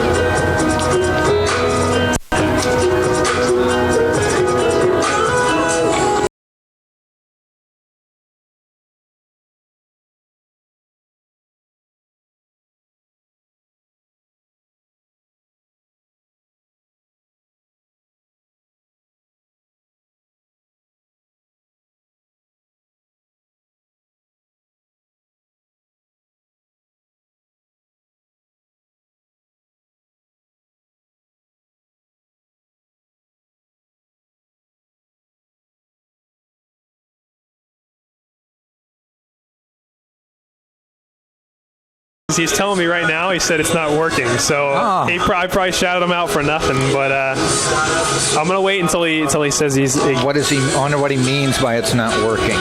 He said I think maybe his computer isn't working. Oh, he said it froze on him. Let me see if he can hear right now. Again, we do have a pitching change, like I told you. It was number 25, Nick Morgan, who's a sophomore, a 6'2 sophomore from Winston-Salem, North Carolina. And the line on Nick has an ERA of 9.82. This is his 6th appearance of the year, 3 2/3 innings. 7 hits, 4 runs, all earned, 3 strikeouts, no walks. 1 of the hits is a double. 2 of the hits are home runs of the 7 he's given up. There you go. Okay, so now he can hear again. So yes, for all those who have already heard this, but shout out to the Wizard. A big shout out to the Wizard. He's actually listening up from up in Johnstown, Pennsylvania, so he's probably shivering. But it's going to bring to the plate Danny Maynard, the catcher, who's got 2 hits already today. Yeah, he's probably shivering right now. Yeah. But I wonder if he'd be affected by the nor'easter part too. He was a couple weeks ago. I remember him talking to me, and he said there was there was these crazy winds. You couldn't sleep. I told him he was being a baby. And I also told him it was like 85 degrees in Orlando. So first and third, nobody out. Sets in the pitch. Swung on. It's going to go down as a foul ball. Tringo was stealing on the pitch, but it is going to go down as a foul ball.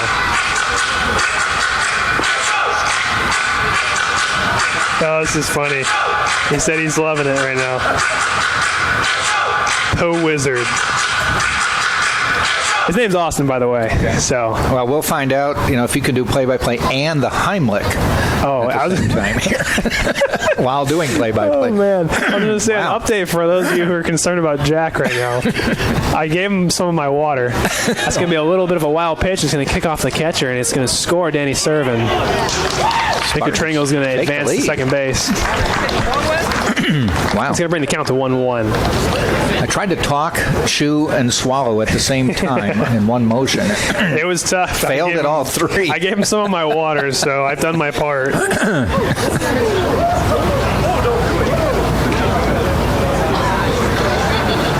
Count 1-1, nobody out. It is actually going to put the Tampa Spartans up 6-5.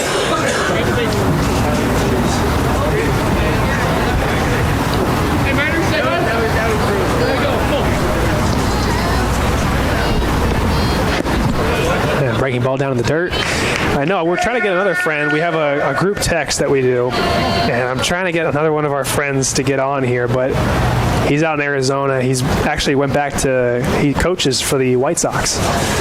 Yeah, we call him Cap. We also call him Bernie. It's one of our nicknames for him.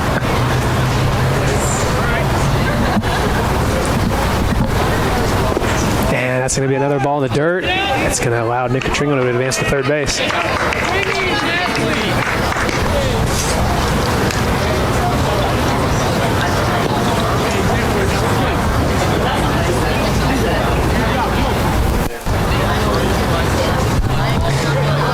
So Nick Tringo, who started out with a base hit and got to second on a wild pitch, now just advanced to third base, bringing the count to 3-1 to Danny Maynard still. And that's going to be a ball 4. So nobody out.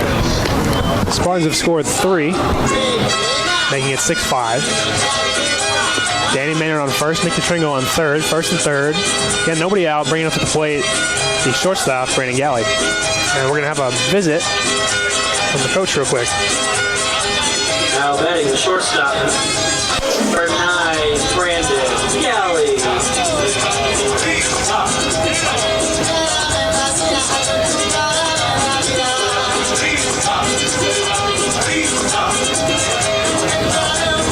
We're going to get another pitching change here. And we're going to get that to you in 1 sec.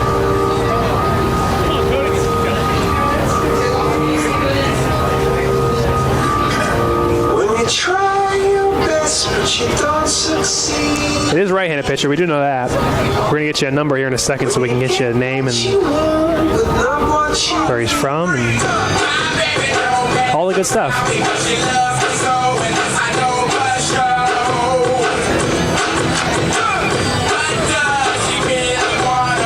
44. Yeah, so that's going to bring in Cody Fitch, who is a senior, 5'11 senior from Shelby, North Carolina. And the line on Cody for the year, he is 0-1 on the season. This will be his 8th appearance. 3 2/3 innings pitched, 8 hits, 10 runs, 9 earned, 6 walks, 2 strikeouts, an ERA of 22.09. Okay, so looking to bring it down here for sure. How many innings pitched did he have? 3 2/3. Okay, so that's really not too Not a big much. book of work. Okay.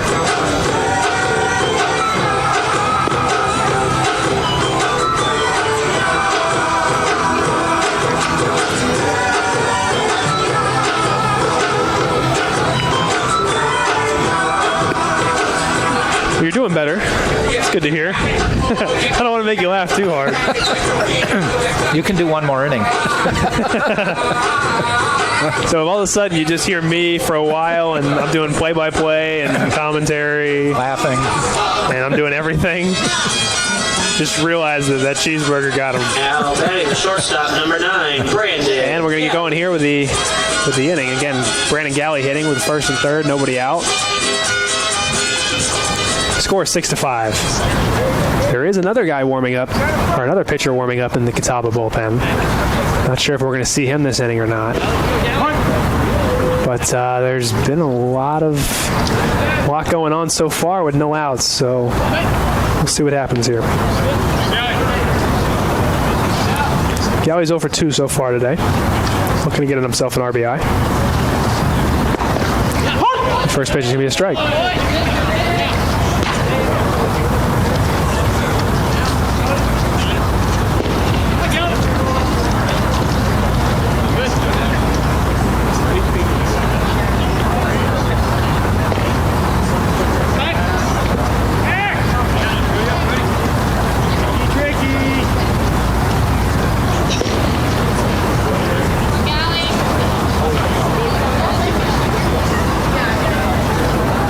Sets, pitch, shows bunt, pulls it back. It's going to go down for a ball.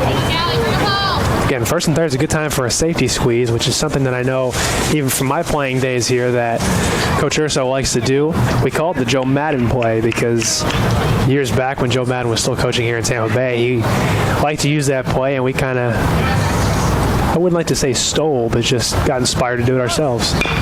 And the bunt's going to go down that way. And again, safety squeeze. Slides in, and he's going to be called out at home.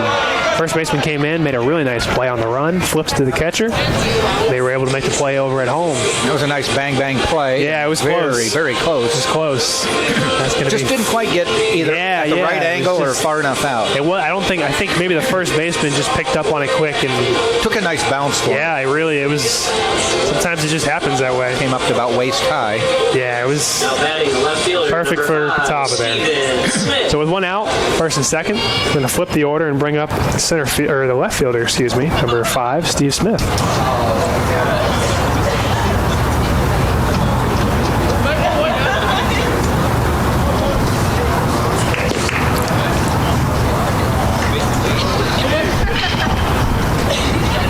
Steve's 1 for 3 so far today. First pitch is going to go outside for a ball. But he did have that double earlier on in the game we talked about. It was like the first or second pitch he had swung at, and it went down the line. So I know the Spartans would love to have that right now.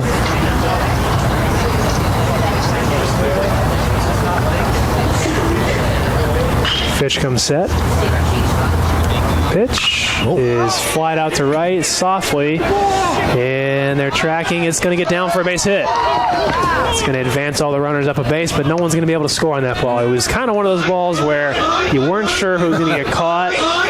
Second baseman and the right fielder were going after it. I know you at home probably weren't able to see that, but it hung up a little bit with that wind. We weren't sure, and it was able to drop. So I think base runners were probably tagging and just making sure it got down. So they weren't able to score, but it does go down as a base hit for Stephen Smith. It was a lazy fly ball, but it was Second baseman, enough number toward the 2, baseline Yeah. that nobody was going to get there.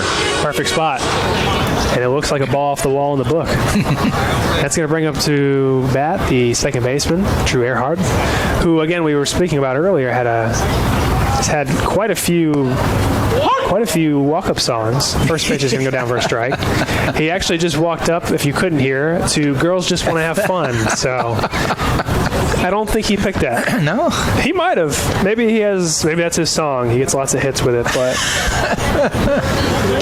so with the bases loaded and 1 out, pitch outside for a ball is going to bring the count to 1-1. Now, who would be the instigator or submitting this I would playlist? imagine that would be one of the seniors or juniors. Now, they got to have DJ MC White in on I the was going deal. to say they probably let him know. They said, "Hey, he's a freshman, so let's go ahead and maybe work a couple of these in. Anything else you think would be funny?" And the looks like a breaking ball is going to go down for a ball. This is a situation that Drew doesn't find himself in often because he's usually second up in the inning. Usually, yeah, you're bases loaded. He's usually able to get those sacrifice bunts, which actually we were able to figure out yesterday with the help of our trainer, Brickett. It's going to be a strike, bringing the count to 2-2. We were looking at some of the records here in the record book for Tampa, and I know you might not know this, and I know you might be a little starstruck after this, but you are now on the air with the tied for 8th overall. 8th overall with sacrifice hits in one season here at Tampa. And it's a freshman and is not even halfway through his first I know, and he's got, apparently he only has 3, which doesn't seem like it's right. But myself, I am tied for 8th overall. I have 9 sacrifice hits. Wow. Meaning you were trying to sacrifice but got a hit on? Yeah, I'm just a big team guy, you know. I'm all about the team. So like you put down the bunt and beat it out? I put down the bunt and guy advanced, or like a sac fly that scored a guy. The ball is going to be softly lined out to center field. It's going to get down. It's going to score 1. And Galley's going to come around to score as well. It's going to score 2. Throw in from the center fielder. He's going to hold up Steven Smith at second base. So a single. Center field is going to score 2. That's a 3-for-3 day for Yeah, he's having a heck of a day so with a far. walk. That's going to bring him up to 3 RBIs in the day. But it's also going to put the Tampa Spartans up 8-5. And it's going to bring to plate the third baseman, Darren Miller. Now batting third baseman number 10, Darren Miller. Giving him another opportunity for some RBIs. Leading the team in RBIs.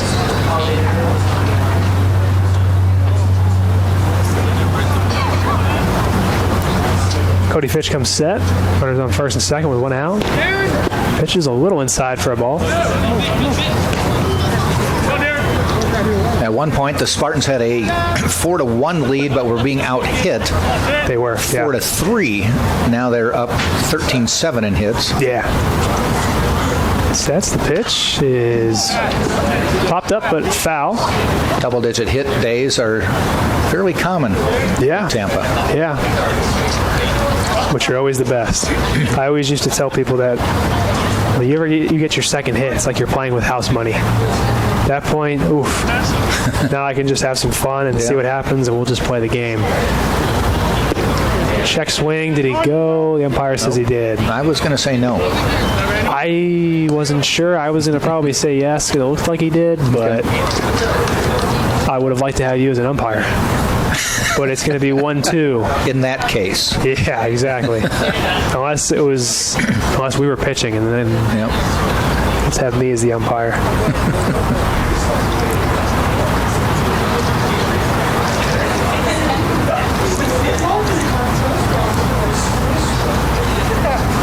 Sets. And a little inside move. It got really quiet there before that pitch, didn't it? Yeah, everyone was really locked in. He was very locked in on the pitch. A little inside move just to make sure that Steven wasn't going anywhere. Steven Smith, that is, the left fielder on second base, who actually has quite a few stolen bases. He's actually leading the team with 6. There you go. A line drive to the right side. It's going to get through the 3-4 hole. It's not going to score anybody. Just hit a little bit too hard. They're loaded again. But the bases are loaded.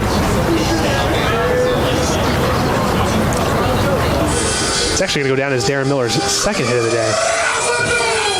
So speaking on the trend of multi-hit games for people. He's going to bring to the bat Connor Kryle, number 13.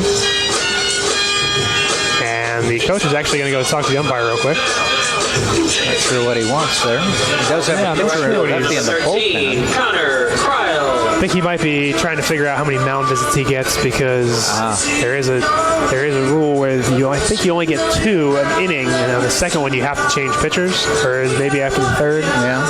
You might know better than me. And now he's changing pitchers. So I think maybe that was probably what it was, is if he goes out one more time, he's got to change pitchers. So we're getting our second change of pitchers here.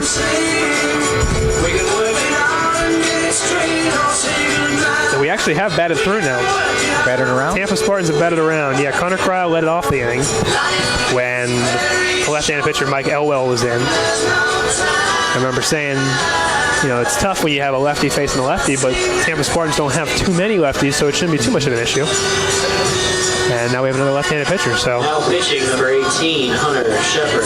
into the game is number 18, Hunter Shepard. Hunter Shepard, the book on Hunter is he's 2-1 on the season.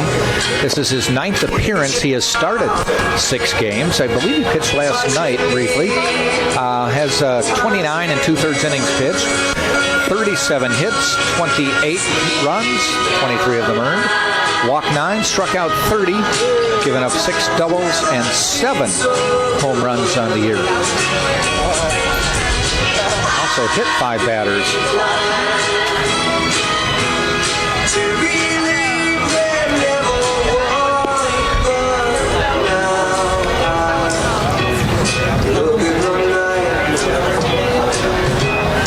And it don't seem so lonely. We fill it up with only 2. And when I hurt, burden runs off my shoulders. How can I hurt when holding you?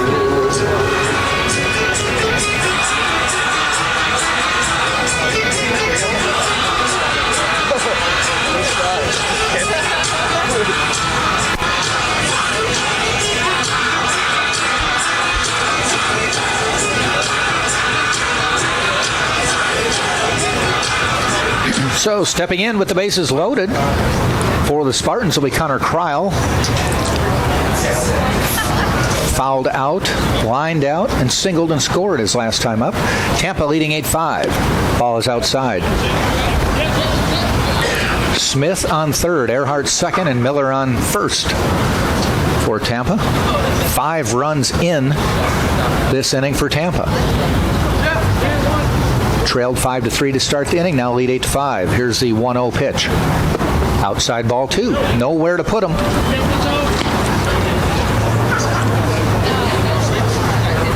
On deck, Harrison Bragg.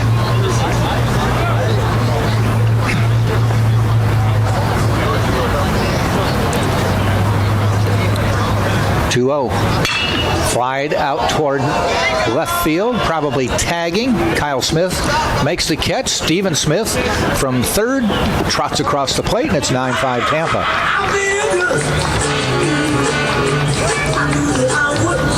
Second out of the inning, sac fly for Connor Kryle.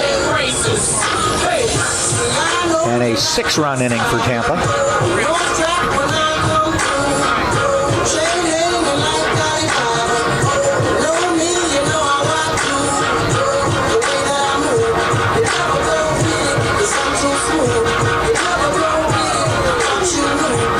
Bragg to the plate for the Spartans. 1 for 3 day going.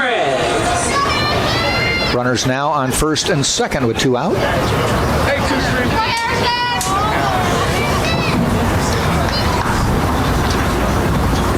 That one's hit out into maybe in the gap, going deep toward the wall, right center field. Oh, it got out. And Bragg hit it out of the park for a 3-run shot. That ball was tagged. It's 5th home run of the year for Tampa. And a big inning for Tampa. Spartans have made it a 9-run inning and taken a 12-5 lead. There's a jet stream over there in right field tonight. That one just kept going. Yeah, it was the same thing as that home run earlier. It was like you just keep tracking, and they just run out of room.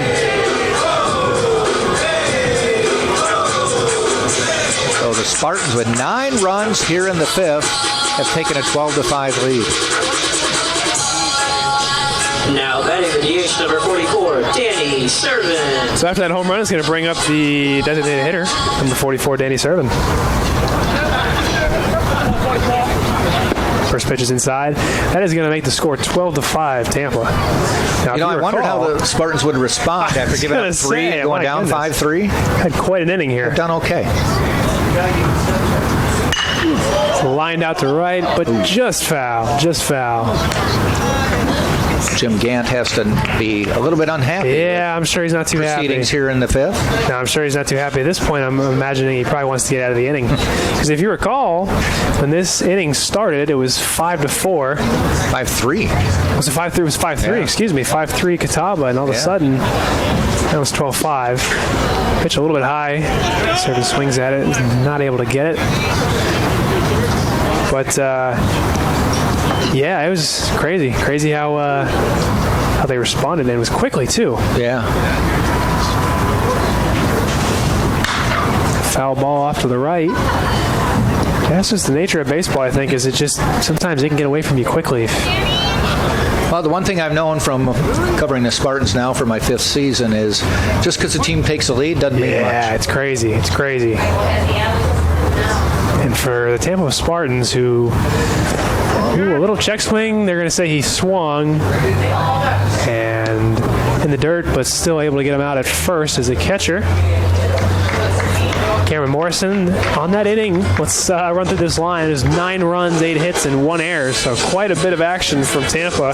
It's going to allow them to go up 12-5 in the bottom of the 5th.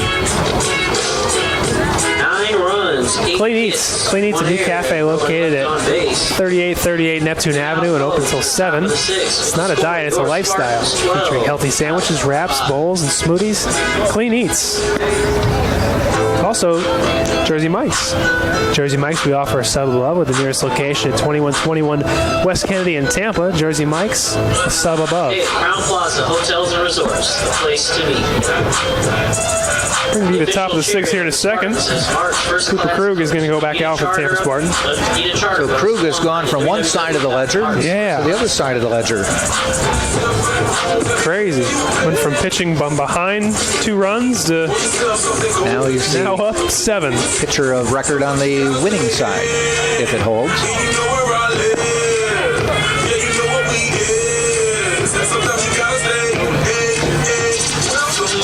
As we mentioned, the Spartans are on the road this weekend. Albany State up in Albany, Georgia, where initial reports are it's colder. Yeah, I would imagine it's going to be a little bit chilly. Let's see if I can get you a weather update while we're up here. See what the iPhone weather has for us. We do have a pinch hitter leading off the inning for Catawba. It's going to be number 29, Heath Mitchum, 6'3" junior from Salisbury, North Carolina. He pinch hit last night. Right in the area. First pitch from Cooper. He swung on, lined out to left. It's going to get down for a single. Thrown in by Steven. He just went with what they gave him there. Yeah, he said, you know what? I'm not going to waste any time. I'm going to take this first pitch and give myself a hit. Yeah, so in Albany right now, it'd be 47 degrees, so a little bit chillier than right now, although, to be fair, outside it feels like it's 47 degrees. With that wind's about 10 miles an hour, and it's about 60 degrees here in Tampa, 61 degrees. So nobody out. Pinch hitter. Heath Mitchum is on first base. Brings to the plate Lee Poteet, the right fielder.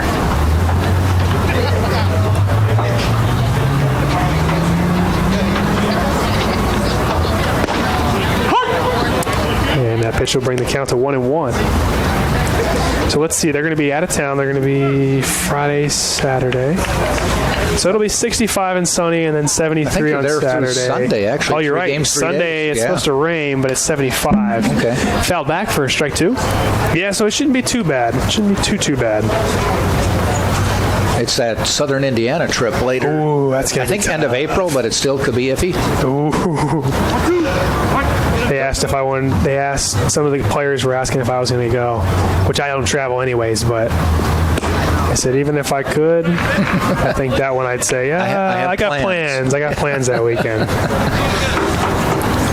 Last pitch was a ball. It's going to bring the count to 2-2. Man on first and nobody out. Yeah, I think I would have to miss that one. Count runs full. Yeah, it's just, there's something about what they call springtime anywhere north of Florida or like Orlando to me. It's just, it's too cold. I understand. But it should be a cool experience for the guys. I know it's always fun to go somewhere you've never been. And Poteet is going to walk, bringing the top of the order back up. Number 24, Kyle Smith, the left fielder, will come up with runners on first and second. Nobody out.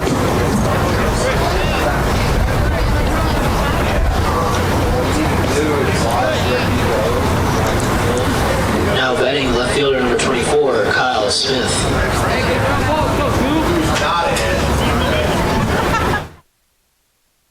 Seriously. First pitch is going to be inside for a ball. A little bit low. It looked like maybe 2, but again, like we've said before, we can't really see up and down. We can see in and out, but we can't really see up and down. We have to assume it's low? Yeah, we can. I mean, you can kind of see where he sets up. Because we can pretty much tell if it was down and the that middle. one was a little bit easier to see because of where the umpire was standing, but was out a little bit for a ball. Have a little quick mound visit from Maynard. Probably to say, hey, we gave you a good lead. Yeah. Now let's hold it. Hey, let's just pound the zone, throw some strikes. We'll let them get themselves out, or at least let them swing the bats. Make them swing the bats, I should say. Lefty down in the Spartan bullpen. It's more than likely not Calleja, but Colton Widows maybe? Be Calleja. I think again, he did pitch No, I think night. it is Calleja. He threw yesterday, but he did only throw... Yeah, he said it was only like 5 pitches, 6 pitches. Okay.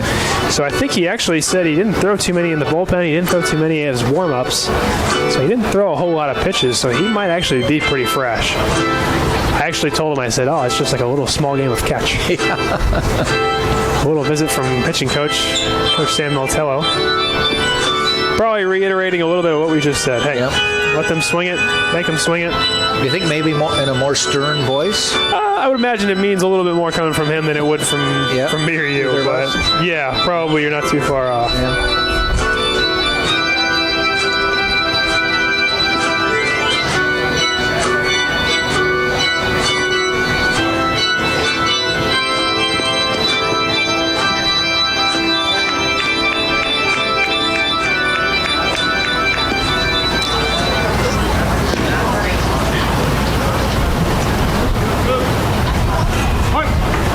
And ready to get going here.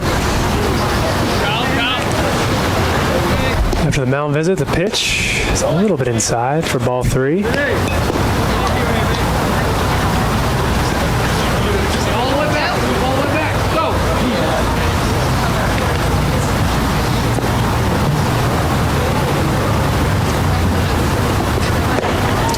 Ooh, it's going to go down for a strike. Like it might have been a little bit inside, but we can't really tell too much, and we're never going to argue with strikes when we're pitching. I say we because I'm a little bit biased. Yes. Count is 3-1. Oh, foul ball. It's going to run the count full.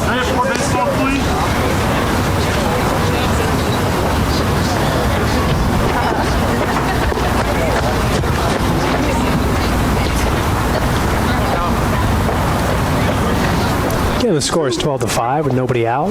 Runners on first and second. Full count. Pitch from Cooper Krug.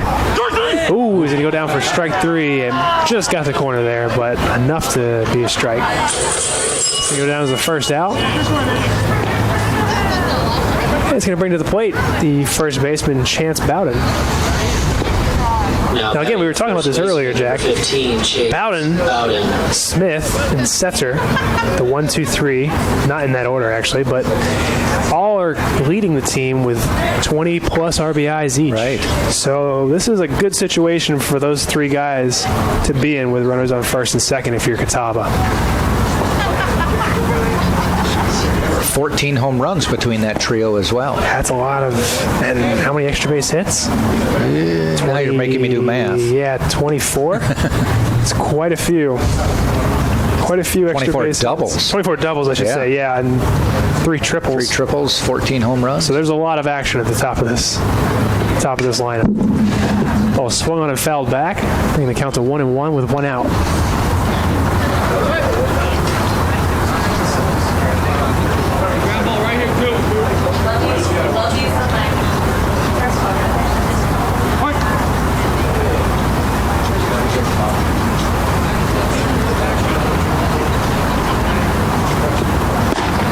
That was a nice pitch. That pitch is going to go down for a strike. I guess that pitching or that mound visit from pitching coach Sam Miltel maybe was a good one. He threw one ball after, and all of a sudden he's kind of been back in the zone. So with the count at 1-2, Cooper Crew comes set. Ball is grounded out to third base. It's going to get just over Darren Miller. Out to Steve Smith. It's going to score 1. Ball's going to come all the way in. And that is going to make it. Actually, the hitter, Chance Bowden, was able to advance to second base. Ball wasn't cut off. It kind of missed the cutoff, or it got through. It was allowed to go through. And that's going to make it second and third and bring the score to 12-6. That's about the third or fourth ball that has really hugged the line. There's been both baselines. Yeah, there's been both teams have really hit some balls down the line, which is it's a great feeling when you're a hitter. Yeah. Because you know you're probably going to at least second. All right, we at least got a good base hit there. Let's see what happens. High chop to third base is fielded cleanly and thrown across for an out. And that was Luke Setzer who hit that ball. Close. Grounded out for the second out, but it is going to play to run. And that is going to bring the score to 12-7. But with 2 outs, I think Tampa would trade that for outs anytime. About a pitching change, apparently. I think we're going to get a pitching change here with Coach Urso going out. With a left-handed hitter, Jackson Raper, coming up to the plate. I think we are going to get a pitching change. And we will confirm with you in a second who that is. That is Calleja. So it is going to be Calleja.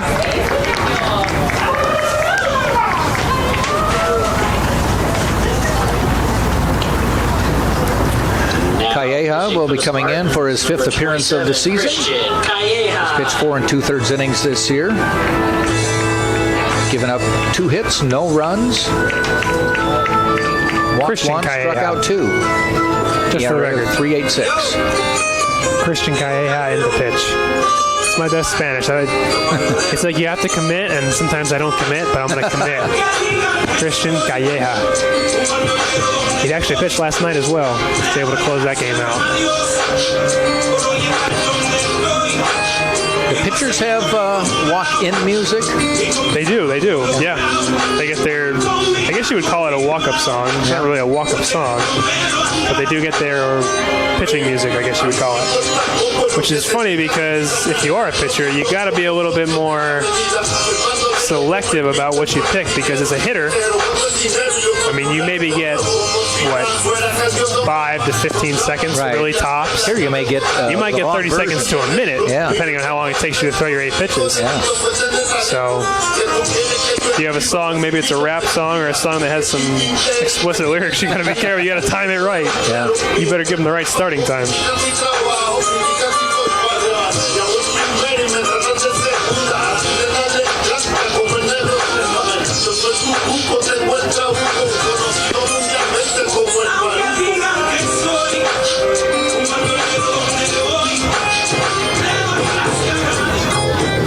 So again, coming to the plate for the Catawba Indians is number 14, Jackson Raper, third baseman. Now With a man on second base. 2 outs. 14, Jackson Raper.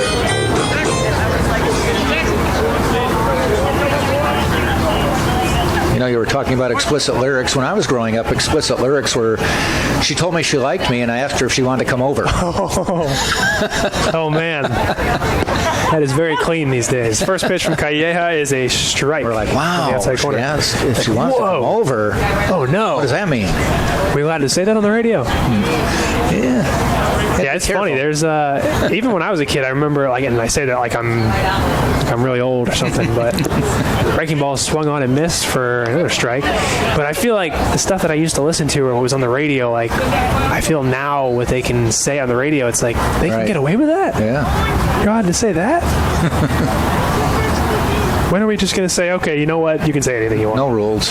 Yeah. And a ground ball fielded cleanly by Earhart. Throw on the run. Nice play. Put him at first base in the inning. For Catawba on the top of the sixth, 2 runs on 2 hits and no errors. Nice play there at the end by Drew Earhart on the run. Catching that cleanly. That's a tough ball, that little short hop. So 1 man left on. We now go to the bottom half. Your Spartans leading 12. Now, Jack, I know there's a lot of people listening. Yes. They might want to come to a game. Mm-hmm. They are welcome to come. Yes. Unfortunately, they're not welcome to stay at mine or your house. We're too far away. However, if they like, we do have the Marriott Courtyard. Yes. Courtyard by Marriott is simply refreshing. Located at 3805 West Cypress, Tampa, Florida. 33607, an official host hotel, of the University of Tampa Athletics. You know it's important because we gave you the zip code. Yeah, no, we give you a zip code. We're serious. Like, we want you to stay at a nice place. Yeah. Now, while you're at the Marriott Courtyard, you might get hungry. You could call or go to any of the other places that we mentioned earlier, but you also could call Pizza Hut. You call Pizza Hut at 251-3399. That's your pizza delivered to UT. Number. Yeah, it is. So if you're listening, if you're in Salisbury, North Carolina, my buddy who's listening up in Johnstown, Pennsylvania, you can call them. They might not deliver. You're going to get some family and interrupt their dinner.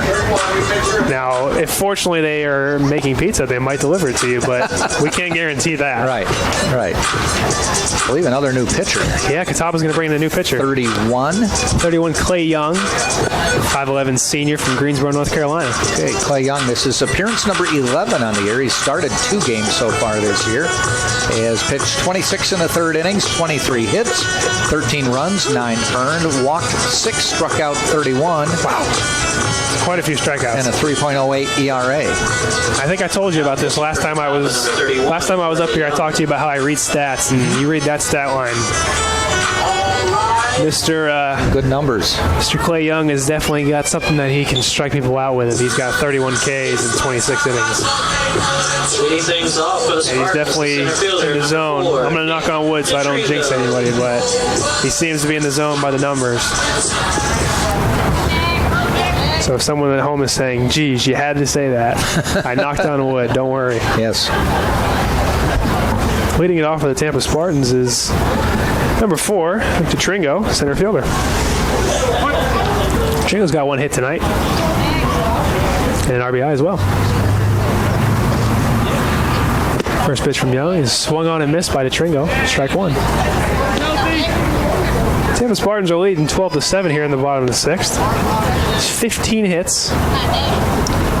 Catawba's got 9. There's a lot of numbers, a lot of crooked numbers in that board. Took a while to get to that point. Yeah, the first 2 innings were slow, and then there was swapping runs there for a while. Yeah, it became like, okay, we're going to put one up, and then next team was like, all right, well, we'll put one up. It was like, no, we'll put one up. And they matched. Yeah, they matched for 3 consecutive half innings. Yeah, there was quite a bit there. And they said, all right, we'll take a break. 4th inning, they took a break. Regroup. And then, they caught their wind, and then ball is flied out to right field. Second baseman's going back. Right fielder's coming in, calls him off, and he's got it for out number 1. Again, that wind is kind of coming into play. We can see. I don't know if they can see it at home. Probably not going to be able to see it. Flag. No. Flag is out in right field, right by the foul pole, and it's blowing out pretty good. So that ball might have been to the second baseman on a normal day where the wind wasn't blowing as hard, but it is carrying out tonight. It'll bring to the plate Danny Maynard, the catcher, who is 2 for 2 tonight, actually, with a home run he hit earlier in the game to center field. First pitch is going to go down as a ball. Looked close from up here, but I don't make the calls. I just report them.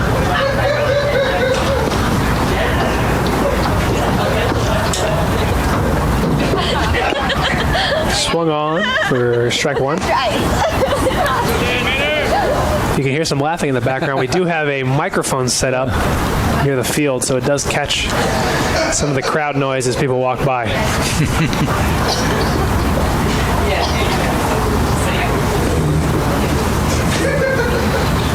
Sets, and the pitch is a ball. Now, last year we had to turn down the mic. We had some you were telling explicit me language. Oh, do we have some explicit language? Yeah. She told me she wanted me to come outside. Yes.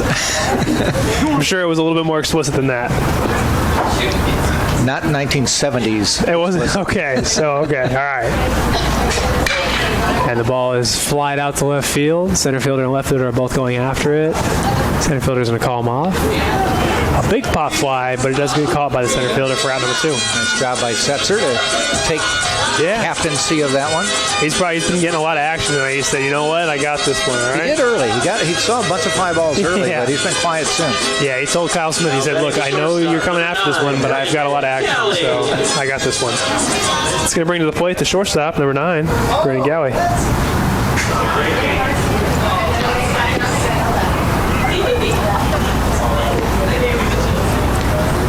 Sets, pitch to Gowie.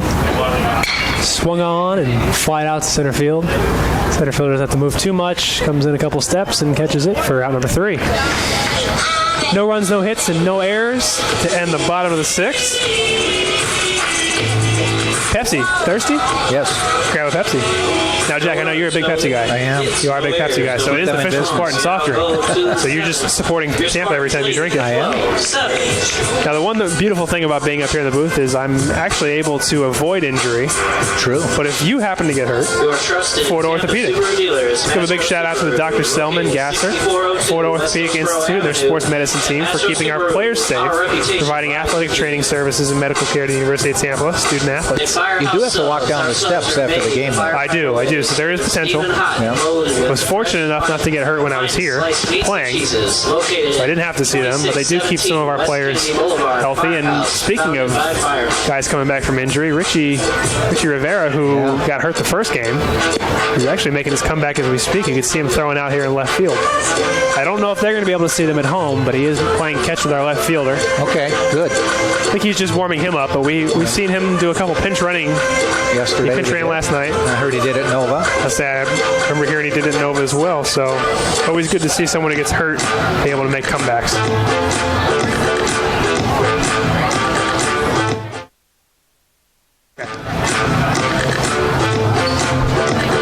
So we go to the 7th. Tampa on top, 12-7. How'd you feel on your I was going to say, for all those people at home who are saying, God, this kid is just, I'm tired of hearing him. He just doesn't stop talking. Jack's going to take back over. He's going to close it off. The one thing I've told people who have tried to get into broadcasting is to just remember, you're not paid by the word. Yeah, right. So you don't have to tell them everything. Swing and miss on the first pitch. I think I might have been guilty of that. To Nestor. And the pitch. And there's a guy on first. And then there's this. I had a kid do basketball with me a couple years ago, and I wasn't able to make a game, and he did it on his own. So I was listening in, and he was telling you everything. Anthony has the ball, fakes left, goes to the right, looks up, over, thinking about it. And somebody got off the bench, and they're sitting over there, and they're going to wait to get in. Exactly. And they have a towel around their neck, and the towel's off now. I'm sweating profusely. I'm nervous.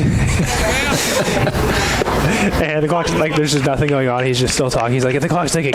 There's 29 seconds. There's 28 seconds. And he asked me what I thought, and I said, well, it was the last 4 minutes of the game is when I tuned in, and teams were trading baskets, and I knew it was close, but you never said the score.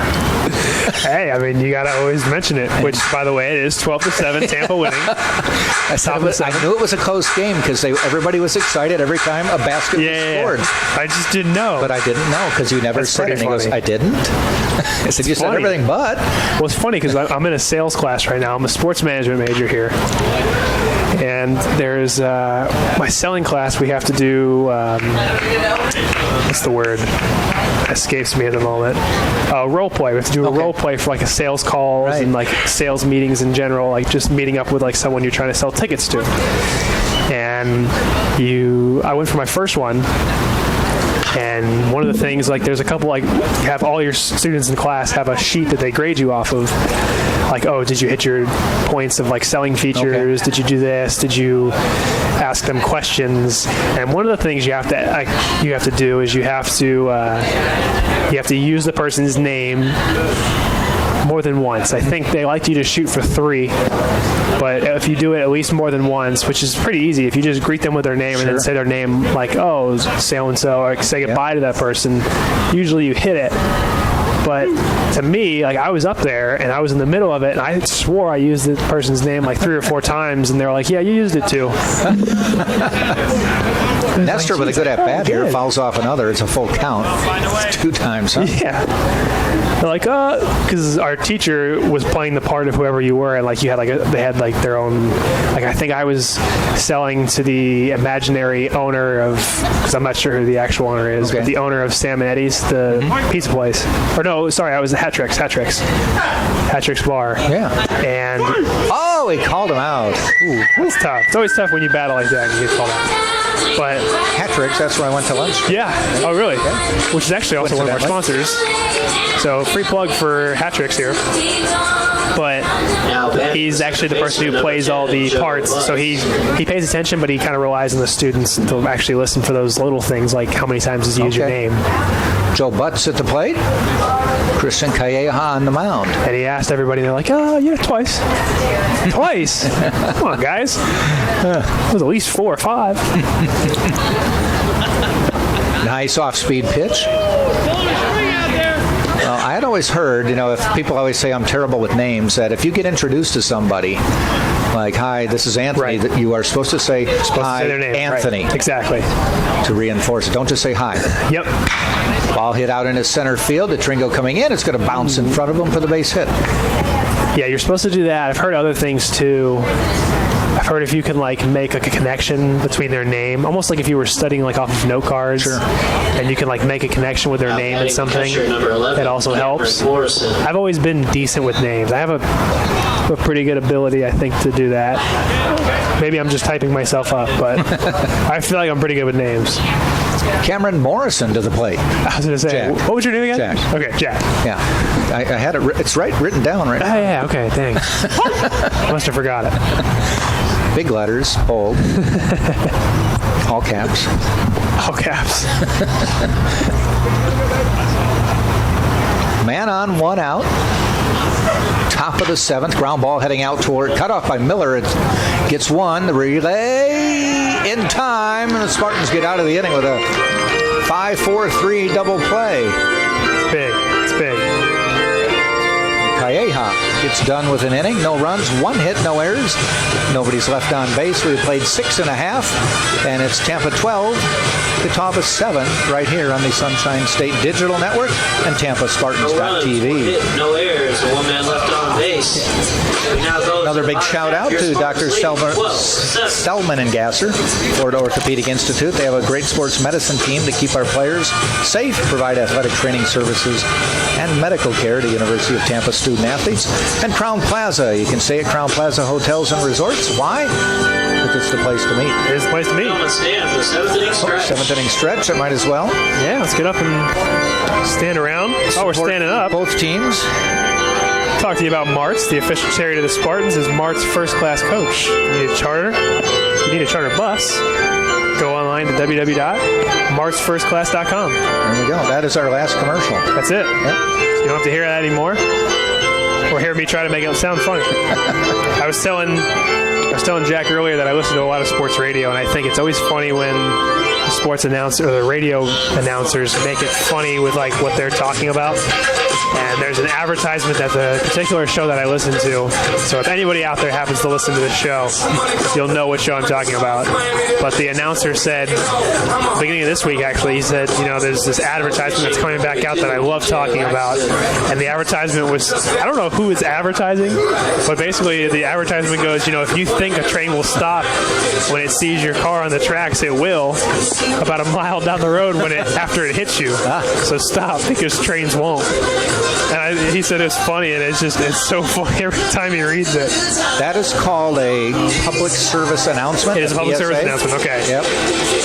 Not That's what I figured. I figured it was just like general, like, hey, if you don't want to get hit by a train. They're required to air so many a day. Okay. Yep. Oh, it's so funny. Things off, left fielder number 5. I mean, we have trains here in Florida, but there's not as many trains as maybe. Yeah. Stephen Smith at the plate here in the bottom of the 7th.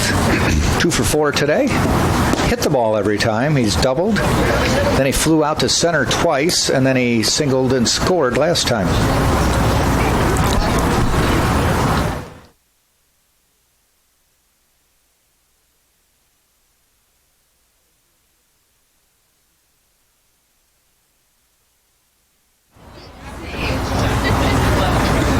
One to Smith.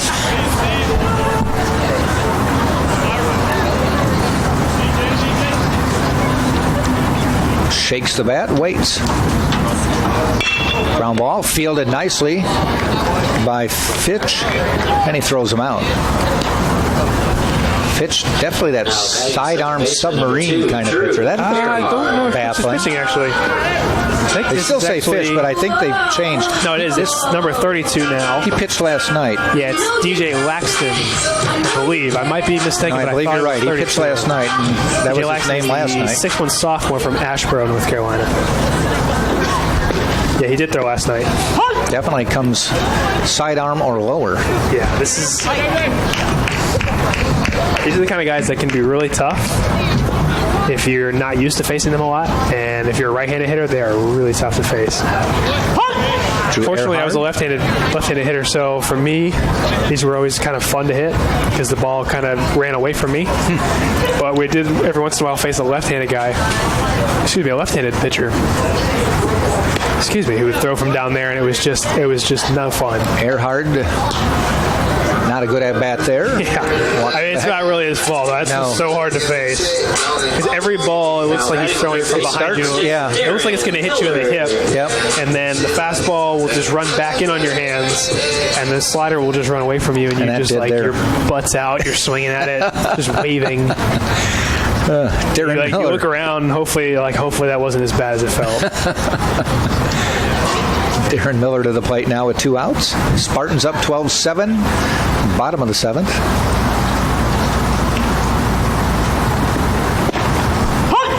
He is deceptive.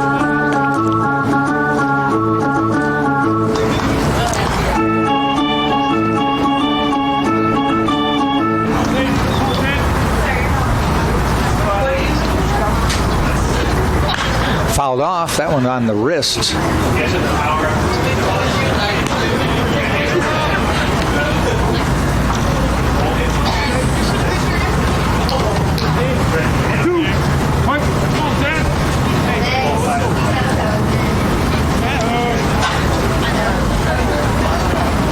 Fouled off the wrist again.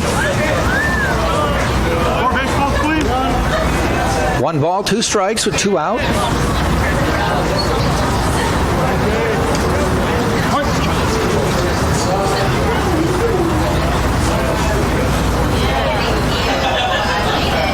Off the wrist again. This one bounces out to first base, though, and Bowden. Yeah, sometimes that's the best you can do. Yeah. Sometimes you just be happy if you put it into play at that point. 3 off the wrist. Finally, 1 goes fair. No runs, no hits, no errors for the Spartans. Nobody left. We played 7 full innings, and it is still Tampa 12 and Catawba 7.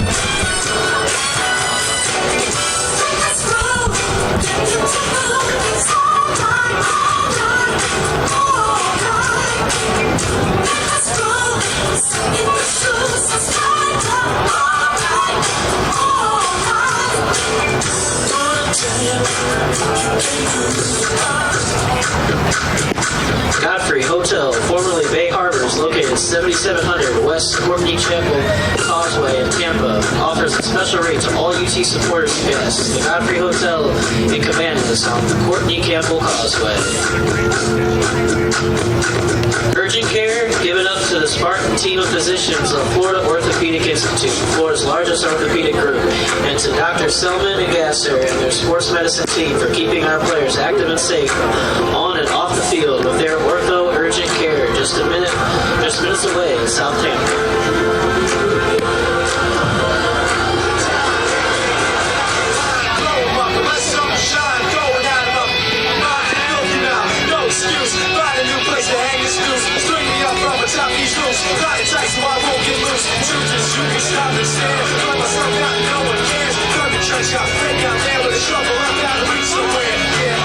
Now batting outfielder number 9, Harrison McComb.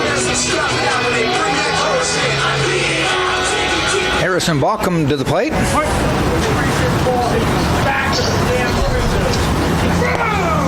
And first pitch from Calleja is a called strike.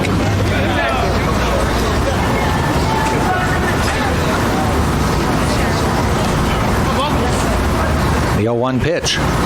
Outside, Maynard stabs at it and gets it.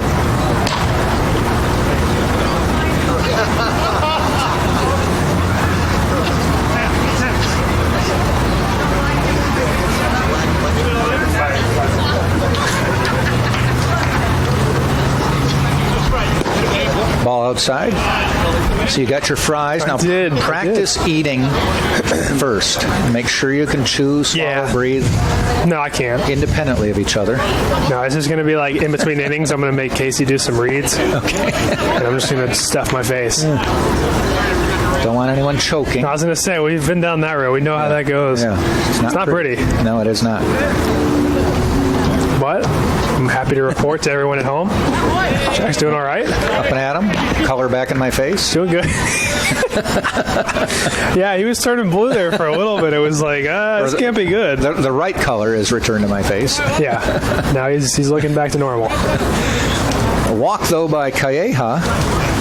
Leadoff walk. It continues to get chilly downstairs. I will report that. That's the wonderful insight that I'm bringing to the table. Some people bundled up down there. Yeah, it's chilly. Let's see, what is it's it? At least in the maybe the low 50s already. It says 61. Still says 61, huh? I'm not buying. It says it feels like 59. There's an 8-mile-an-hour wind, but ball gets away. Runner to second. You know, the feels like index is not worth it here in Florida. Yeah, because it's really not that big of a 75 difference. feels like 73. Oh no. Yeah. I mean, hey, it's pretty big difference there. Yeah, I would imagine it's a little bit different up north when when they say it's 29, feels like 18. Yeah, that's a little bit much. Yeah. Is that usually just from the winds, or is it because it's raining too? They call it the feels like. Yeah. I've seen it. Yeah. Index. The wind chill. Yeah. So you were up in Wisconsin. You were a little bit more in state though. We're in Madison. So that's pretty far in state. It's not like you're not going to be getting like winds off the lakes or anything. No. But Milwaukee would be a different story. Yep. I told you I played up in a series up in Erie, Pennsylvania, and there was some serious winds off that lake. 1 ball, 2 strikes. Bounces in the dirt again and sends Balcom over to third. Both sides have it's been quite a few wild made their catchers play like NHL goalies. I've been getting there working tonight.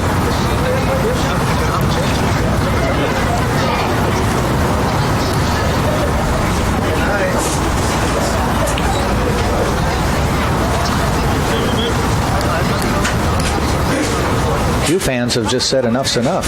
Yeah, I wouldn't blame them. 2-2.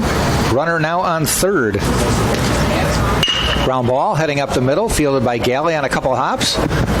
Throw across is good. Run scores.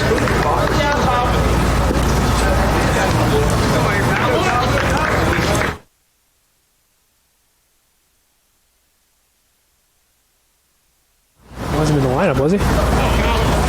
Now batting left fielder number 24, Kyle Smith.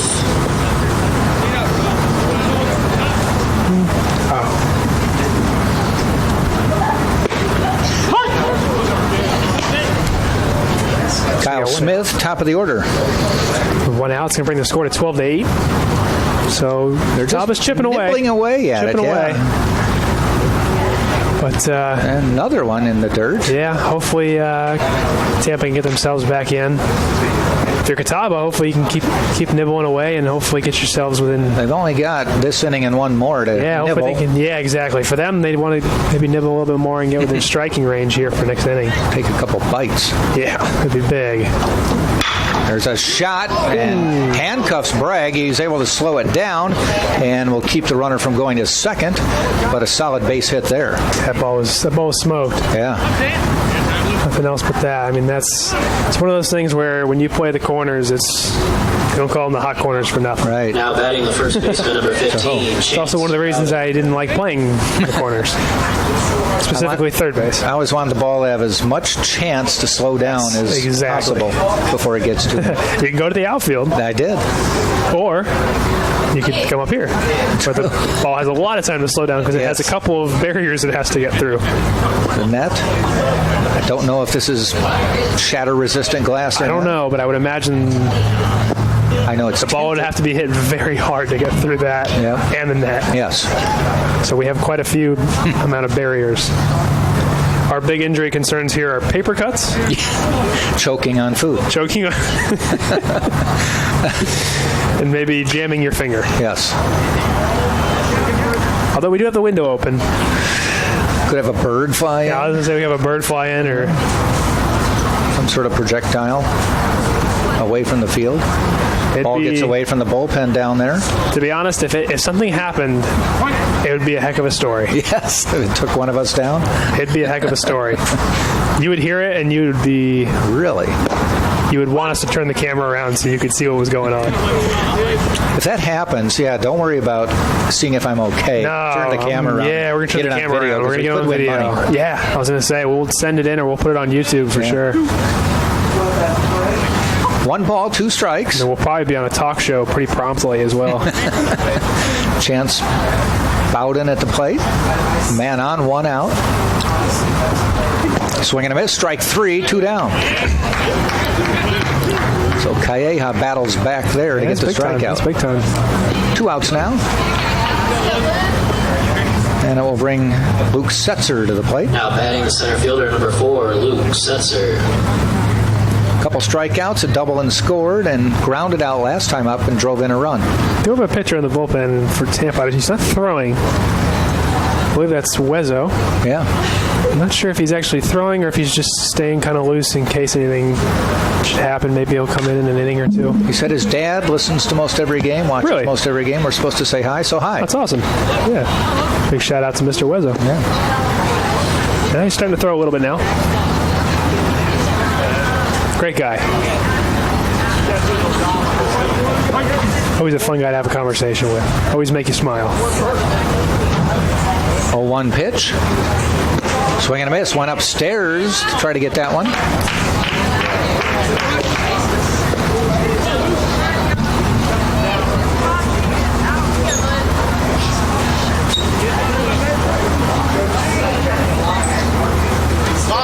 No balls, 2 strikes, 2 out.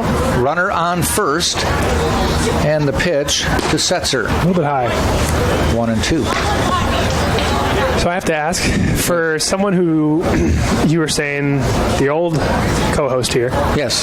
when you guys would switch back and forth between play-by-play and commentary, does it help to have someone up here who knows both of it? Like, knows how to do both pretty well? Can you kind of Not feed off of necessary. it, or is it just... First one hit out into center field. Tringo waits, makes the catch. I like somebody who's played the game sitting So you beside can me kind of work sometimes. off of them a little bit? Yeah. Though the one thing that's nice about having someone else who can do play-by-play is You can kind of... I can sometimes go downstairs in an emergency. Yeah. That's awesome. That makes sense. If I have too much water during the game. The cheeseburger doesn't go down the way it was supposed to. Yes. Yeah. Okay, that's fair. That's fair. University Dining Services. No runs. Exo allows you to choose. No hits, 7 no dining errors. stations serving breakfast, Man lunch, left, dinner, but late we night played snacks. The official 7.5. concessionaire of UT And Athletics it's is 12-8, Tampa Visit the UT website and check on dining top. services for our variety. It will be Trial, Bragg, and Servin in the bottom of the 8th. Tampa's only all waterfront, all suite resort. I think Michael Urso was up here. Was he saying that there's deals on food down there now? It's usually $1 hot dogs and $2 burgers this time of night. An affordable classic menu. If you are a loyal Tampa Spartan fan, come post 50 up cents at for the last night's hot dogs.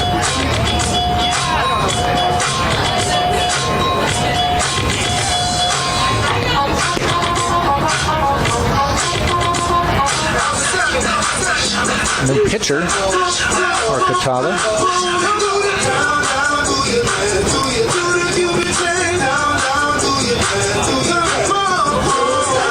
Number 30 coming in for Catawba. That is Connor Johnson, a senior from Rockwell, North Carolina.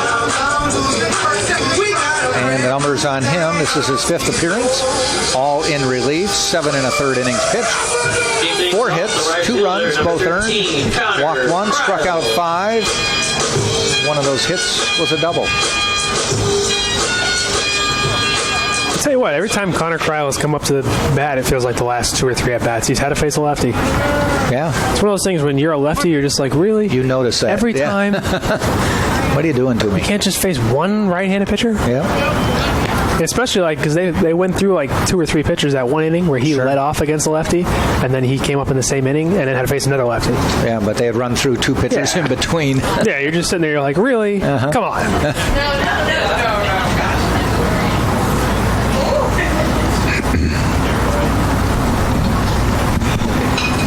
1-0 pitch. That he got all of that. Hit it sky high out to right field. Yeah, a little bit underneath it. Poteet comes in and makes the catch for the out. That'll bring up Harrison Bragg. He had a big hit. Yeah, he did. Last time. Now batting the Home run. number 23, Harrison Bragg. Also had a single prior to that and scored. Yeah, he's been having a big game today. It was a 3-run homer, too. Yeah. Which is never bad. First pitch, call strike. It might look like it might have been a little bit inside, but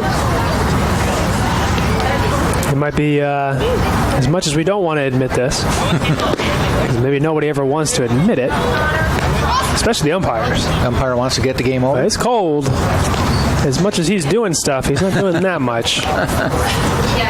Some of those borderline calls, especially in those long innings. Yeah. I had a feeling sometimes, especially when I was hitting. They just want to get it over, huh? It's just Anthony. He's a nice guy. He'll understand. Yeah.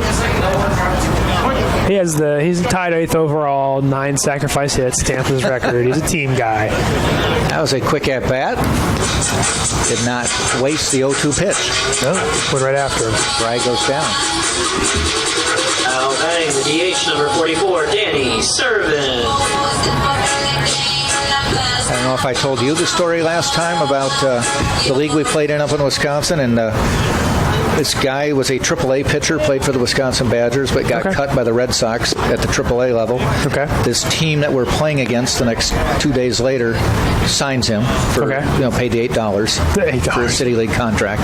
Oh, I think you did tell me this. He's pitching against us. I faced him twice. He threw 6 pitches.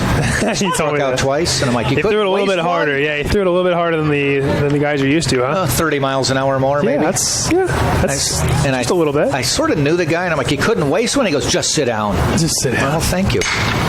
Poke foul. It's faster than the speed limit in most school zones. I know.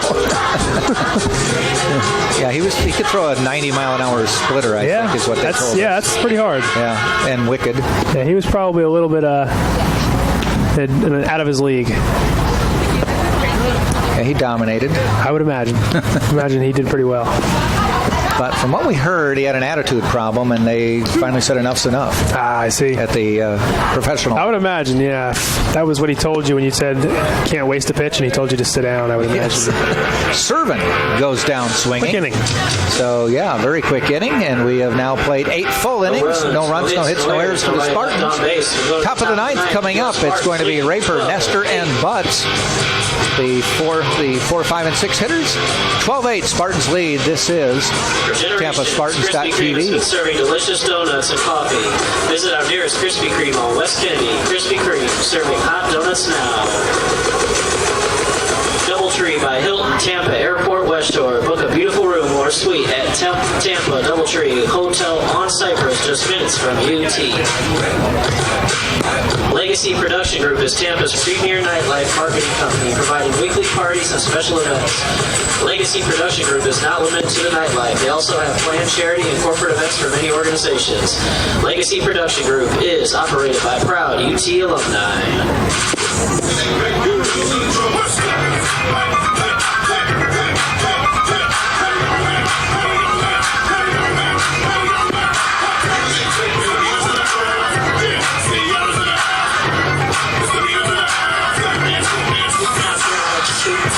Chubby waist, 6 legs in shape, long shaking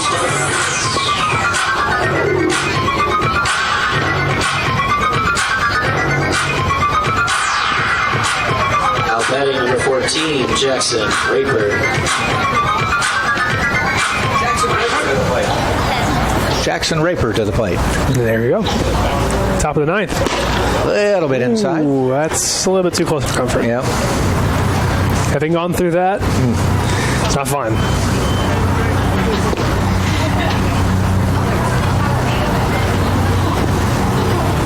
Last chance for Catawba. They need 4 to tie in a 12-8 ball game.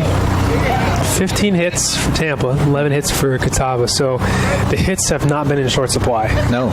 We've seen some pitchers' duels up here, and this would not be one of them. Spartans made the big inning back in the 5th. That was huge. A 9-run inning made it a 12-5 Big inning game. for them, yeah. Catawba's put up 2 in the 6th and 1 in the 8th. Ground ball, foul. Hear a helicopter going overhead. The flyover is a little bit late. Yeah. We told them it was 6, but they must have thought 9. So Got the time zone wrong. You know, with Florida entertaining going to permanent daylight savings Yeah, time, I saw don't that. like I saw that. I don't like that. I don't know how I feel about it. Well, they want it because it's going to... They say it's supposed to increase, like, It's for tourism. Yeah, of totally. course.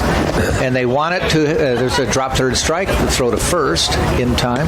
The reason they want it is sunset right now in the winter is about 6:15. Right. So if they go to permanent daylight savings time, it'll be 7:15. Yeah. The problem is, for those of us who are working stiffs Of course. and have kids going to school, well, the sun comes up about 7:15. Comes up so, Now come up at 8:15, and half the kids in the state will walk to school in the dark.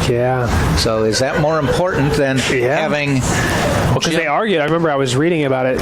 It must have been yesterday, and they were arguing that they said they had like scientific studies that showed it's not healthy for people.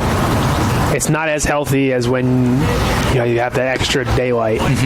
So they argued that, which doesn't make any sense to me because you're still getting, I feel like, the same amount of daylight. It is. You can't mess with that. Yeah, but that's what that was one of the points they were trying to make. I was like, I don't even know if that it's argument going to be makes light sense. for 10 hours a day, no matter when exactly. you schedule So it's it. like, but I don't know how I feel about it. But I remember that because whenever we go to spring training, so spring training, what's today? Today's Wednesday. So yesterday I would have reported. Today would have been the first day. Okay. You go in for your physicals and everything, and you have to get up very early for spring training. You're up there like 6:15, 6 a.m., and you're heading to the field. And like you said, when you're on certain time, like you're going right now, you're going to the field and it's light out.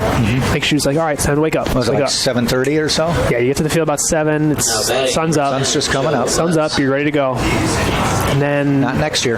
This weekend, there's always the sun that you lose an hour, and you go to the field and it's dark until 8 o'clock, and it's just like I hated it. I think it made me feel like it just was like, I don't know. Maybe it felt like I was working a graveyard, which nothing against people working graveyards. It's tough.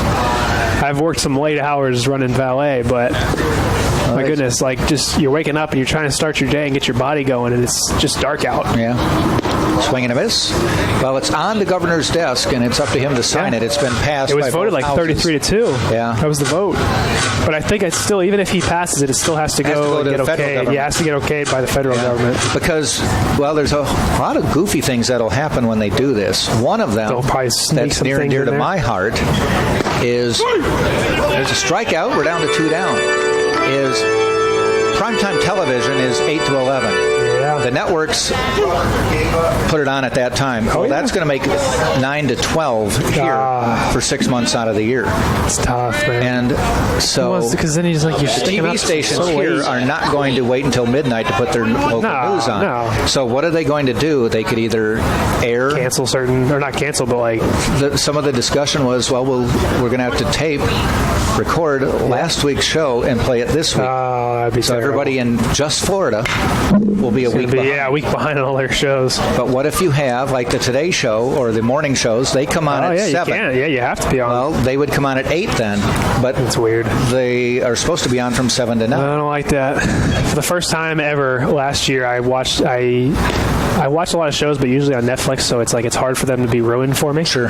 But for the first time in a while, I watched a TV show called The Flash, and it's on like every week.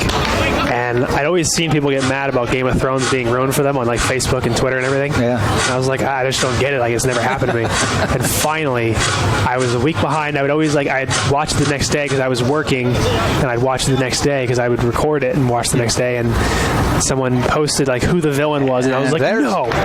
There's Don't game. do that. Zach Queen, pinch hitting, swing and miss, strikes out. Spartans win. And that's the ball game. 12-8 is the final score. Kristen Calleja with 3 solid innings of relief Very good relief. for the Spartans. Pitched very well today. Tampa Bats definitely helped out a bunch. See if we can figure Tampa out. swung it too, though, to be fair. Just that one inning really just kind of did him in. Krug will get credit for the win in this game. Calleja with 3 innings of relief, 3 1/3 innings of relief will get the save.